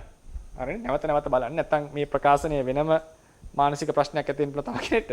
ඉතින් මං කියන්න හැදුවේ ඒක සතර මහා ධාතු වල අනිත්‍ය දැකිය යුතුයි නිවන් දකින්න. ඒ වගේ මූලික අනිත්‍ය ටිකක් දකින්නම ඕනේ ඉතින් අනිවාර්යයෙන්. එතකොට හැබැයි අර චක්කු ප්‍රසාද චක්කු ධාතු වගේ සියුම් රූප සමහර අයට වැටහෙන්නේ නැහැ. නමුත් එයා ධාතු වලින් තමයි මෙනෙහි කරන්නේ. ඒක අවශ්‍යයි ඔහුට දැනගන්න. නිවනට. එතකොට ඒ වගේ ලාවට සමහර ඥානවන්තයන්ට ඒක තේරුම් ගන්න පහසුයි නුවණෙන්. හැබැයි සමහර අයට කරගන්න බෑ. එතකොට කරන්නේ චක්ෂු අනිත්‍ය නිමිත්ත බලන. නිමිත්ත බලනවා කියලා කියන්නේ මොකද්ද? චක්කු ධාතුව පිහිටලා තියෙන්නේ මාංශ ඇස නම් වූ සතර මහා ධාතුවේහි. ඒ මාංශ ඇස නම් වූ සතර මහා ධාතුව විනාශ වෙනවා. එහි අනිත්‍ය බලලා ඒක විනාශ වෙනවා නම් ඒ ඇසුරු කරන චක්ෂුවත් විනාශ විය යුතුයි කියන නිගමනයට ඔහු පැමිණෙනවා. එතකොට ඒ වගේ ඒකත් නිවන් දකින්න ඇති. ඒක සූත්‍රයේ කියන්නේ. එයා ගන්නේ මට මේ සූත්‍රය මතක් වෙන්නේ නැහැ මොකද්ද කියලා එකපාර. මේ ඒක මම රෙෆරන්ස් එක දෙන්නම් මේ විපස්සනා කතාවට ආවම චක්කු ඒකේ ගන්න එයා නිමිත්ත. බුදුරජාණන් කියන්නේ ඒක නිමිත්ත බලන්නේ. අනිත්‍ය නෙවෙයි බලන්නේ. අනිත්‍ය නිමිත්ත කියන එකේ තේරුම මේ වෙන ධර්මයක අනිත්‍ය බලලා ඒක මත යැපෙන ධර්මයක් එහෙනම් විනාශ වෙනවා කියලා නිගමනයට පැමිණීම. ඒ නිසා ඒ ශ්‍රද්ධාවෙත් උපකාර සමහර අයට අනිවාර්යෙන් විදර්ශනාවට වැදගත්. කොහොමත් ශ්‍රද්ධාව ඕනේ නැත්නම් මේ විදර්ශනා අපි පටන් ගන්න. ඉතින් මේ ශ්‍රද්ධාව උපදින ක්‍රම දෙකක් තියෙනවා. නිකම්ම හුදු ශ්‍රද්ධාව කියලා එකක් තියෙනවා බුද්ධ ශාසනය. ඒක බලන්නේ චංකී සූත්‍රයෙන්. ශ්‍රද්ධාව ක්‍රම දෙකක් තියෙනවා. ඕන මිනිස්සෙට සද්ධා රුචි අනුස්සව ආකාර පරිවිතක්ක දිට්ඨි නිජ්ජානක්ඛන්ති කියලා පහක් තියෙනවා. මේ පහ ඕන මිනිස්සෙට තියෙනවා. සමහර අයට කීපයක් තියෙනවා. ඔය දිට්ඨි නිජ්ජානක්ඛන්ති එහෙම සමහරුන්ට අඩුයි. ඒවා චින්තකයන්ට තියෙන. එතකොට ඒම තිබුණා කියලා හැබැයි ඔහු නිෂ්ඨාවට නොපැමිණිය යුතුයි මේක පමණයි ඇත්ත කියලා. එහෙම ආවොත් එහෙම ඔහුට සත්‍යානුරක්ෂණය සිද්ධ වෙන්නේ නැහැ. ඊට පස්සේ ඔහු තේරුම් ගන්නවා මේක වෙනස් මේක දැන් තමයි මේක මගේ අදහස වෙනස් විය හැකි හෝ නොවිය හැකි කියන දෙපැත්ත වෙනවා. හරිත් වෙන්න පුළුවන් වැරදිත් වෙන්න පුළුවන්. හැබැයි ඊට පස්සේ එතකොට ඒකෙන් වෙන්නේ මොකද්ද? ඒකෙන් පිළිගන්නවා එක්තරා නිහතමානීකමක් වෙනවා. Tamanට වඩා ඥානවන්තයෝ ඉන්න පුළුවන් කියන. ඊට පස්සේ අහනවා අන්න අහවල් කෙනෙක් අතන බණ කියනවා. අහවල් තාපසයෙක් ධර්මයේ දේශනා කරනවා. අහවල් ස්වාමීන් වහන්සේ කෙනෙක් බණ කියනවා වගේ. එතකොට ගිහිලා හිතනවා එහෙනම් පොඩ්ඩක් විමසන්නට ඕනේ. ගියාට පස්සේ ඔන්න විමසනවා. විමසනකොට අහන ධර්මය අහනවා. එයා විශේෂ ශාස්ත්‍රූවරයෙක් නම්, එයා නායකයෙක් වගේ කෙනෙක් නම්, ශ්‍රාවකයන්ට ඒක තරම් බලපාන්නේ නැහැ. නායකයෙක් නම් ඔහුගේ චරිත ලක්ෂණ බලනවා. මෙයා මේක අවබෝධ කරලා දින. ශ්‍රාවකයන්ට ඒක වළංගු වෙන්නේ නැහැ. මොකද බුදුරජාණන් දේශනා කරනවා ධර්මය කවුරු හරි ශ්‍රාවකයෙක් අවබෝධ නොකරත් තමන්ගේ ඒ චංකි සූත්‍රෙම එන්නේ. පරපුරේ කියපු කෙනෙක්ගේ ධර්මය හරි කියනවා නම් ඒක විමසන්නට සුදුසුයි.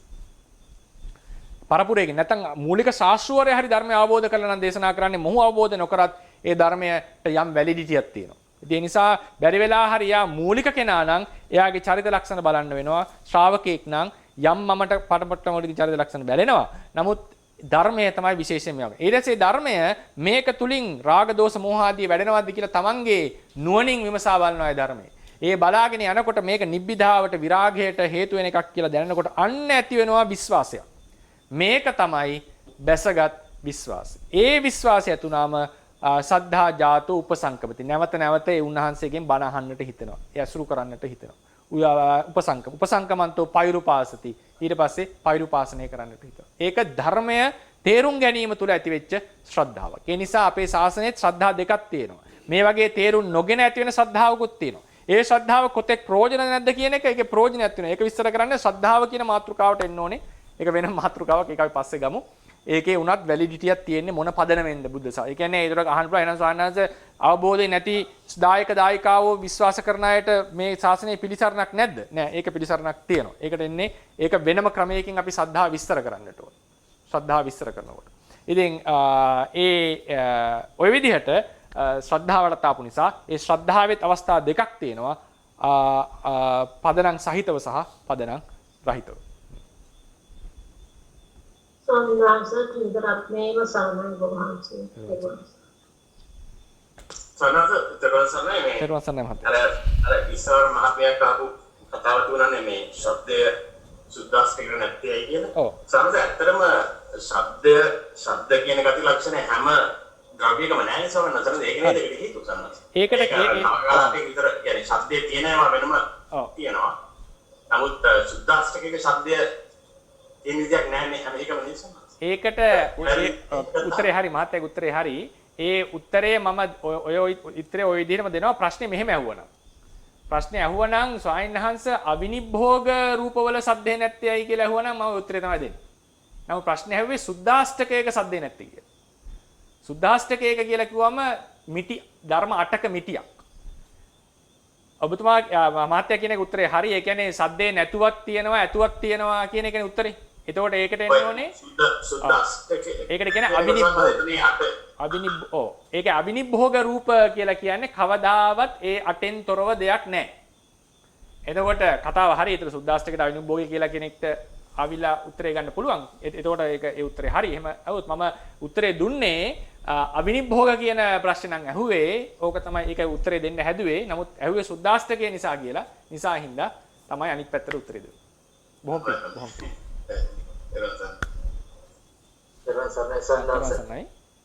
ලක්ෂ්මන් කියලා කෙනෙක් කතා කරන්නේ විවේක කෙනෙක්. තෙරුවන් සරණයි. මේ පච්චත්ත ලක්ෂණය හරියටම දන්නේ නැති කෙනෙක් සාමාන්‍ය ලක්ෂණය බලන්න පුළුවන්ද? ධාතු වල හරි ධර්ම වල පච්චත්ත ලක්ෂණය හරියටම දන්නේ නැත්නම් සාමාන්‍ය ලක්ෂණය දැනගන්න පුළුවන්ද යාට? ඒක විදර්ශනාවට හේතු වෙන අවබෝධයකට එන්නේ නැහැ. මිනිහෙක් ඉපදිලා මැරෙනවා කියලා හිතුවොත් ප්‍රඥප්ති විනාශ වෙනවා කියලා හිතුවොත් ඒක විදර්ශනා නුවණට ප්‍රමාණවත් නෙවෙයි. සාමාන්‍ය ලක්ෂණේ තේරුම් ගන්න පුළුවන්.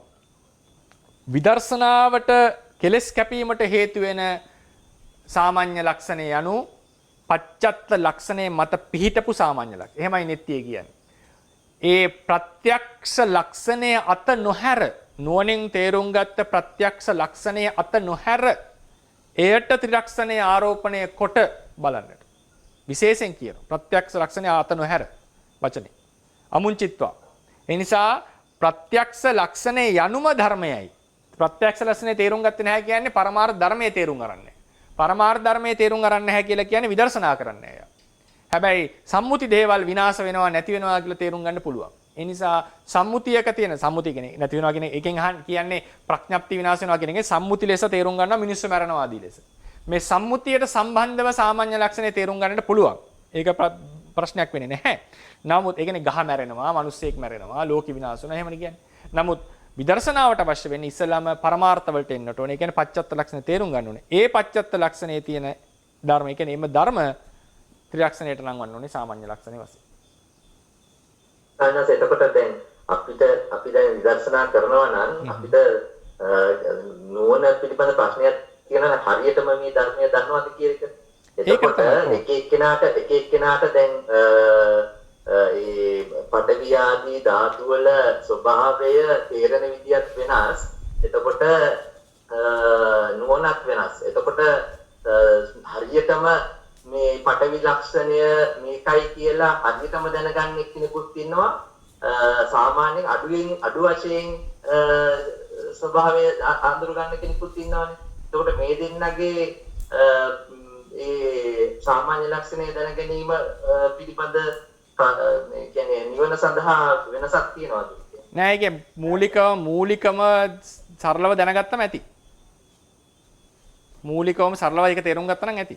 තද ගතිය තේරෙනවා නම් එච්චරයි. ඒකේ තියෙන්න පුළුවන්. ඉතින් කියනවා බුදුරජාණන් වහන්සේට මොකද ශ්‍රාවකයන්ට ඒකදේශීය කිනුත් බුදුරජාණන් වහන්සේට සර්ව සම්පූර්ණත් වැටහෙනවා කියලා ඒක වෙනස්කම් තියෙනවා. ඉතින් ඒක අර තද ගතිය කියන එක වැටහෙනවා නම් ඒක සත්වයක් නෙවෙයි පුද්ගලයෙක් නෙවෙයි කියලා වැටහෙනවා නම් ඒ ප්‍රමාණය ඇති. එපමණකින් ඇති. හැබැයි ඒක තද ගතිය නේද වෙන විදිහකට තේරුම් ගත්තොත් ඒක වෙන ප්‍රශ්නයක්. මේ ඒකේතර විමසන්න වෙනවා. නමුත් තද ගතිය තව කෙනෙක්ට ඒක දැන් තව ගොඩාක් ඩීටේල් එක වැටහෙනවා. ඒකේ කෘත්‍ය ආදියත් වැටහෙනවා. ඒ ශ්‍රාවකයන් අතරත් එහෙම වෙනස්කම් තියෙනවා. ඉන්නවානේ පටිසම්භිදාලාභිය. ඉන්නවා පටිසම්භිදාලාභි නැති රහතන් වහන්සේලා ඉන්නවා. ඒ නිසා ඒක වෙනස්කම තියෙනවා. නමුත් හැබැයි හැමෝම ඒ ගති ස්වභාව ටිකක් ඒ සත්වයක් නෙවෙයි කියන තැන තේරුම් ගන්න තියෙනවා.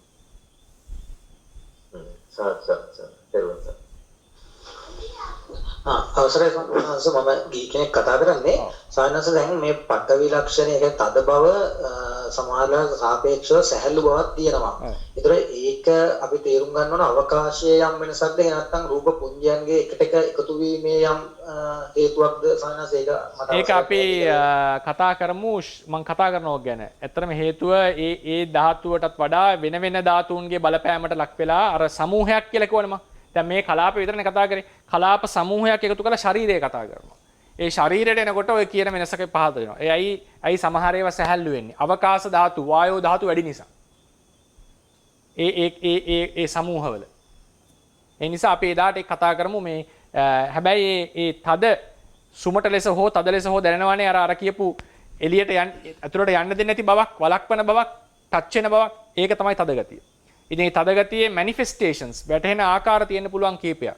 ඒක අනිත් ධාතුත් සහ අනිත් කලාප එක්ක පවතින ක්‍රමය අනුව තමයි ඒක සිද්ධ වෙලා තියෙන්නේ. ඒක අපි ඉස්සරහට විස්තර කරගමු. එහෙමනම් හරි 10 වෙලාව අපි අවසන් කරමු. රැස්පත් කරගන්න දුනා කුසල ශක්තිය තව තවත් ධර්මඥාන භාවනා ඥාන දියුණු කරගන්නටම හේතු වේවා. බුද්ධ ශාසනයේ චිරස්ථිතිය පිණිසත් මේ කුසලය එකලස හේතු වේවා කියලා අපි ආශිර්වාද කරමු. බුද්ධ ශාසනං චිරන් තිට්ඨතු බුද්ධ ශාසනං චිරන් තිට්ඨතු බුද්ධ ශාසනං චිරන් තිට්ඨතු සාදු සාදු සාදු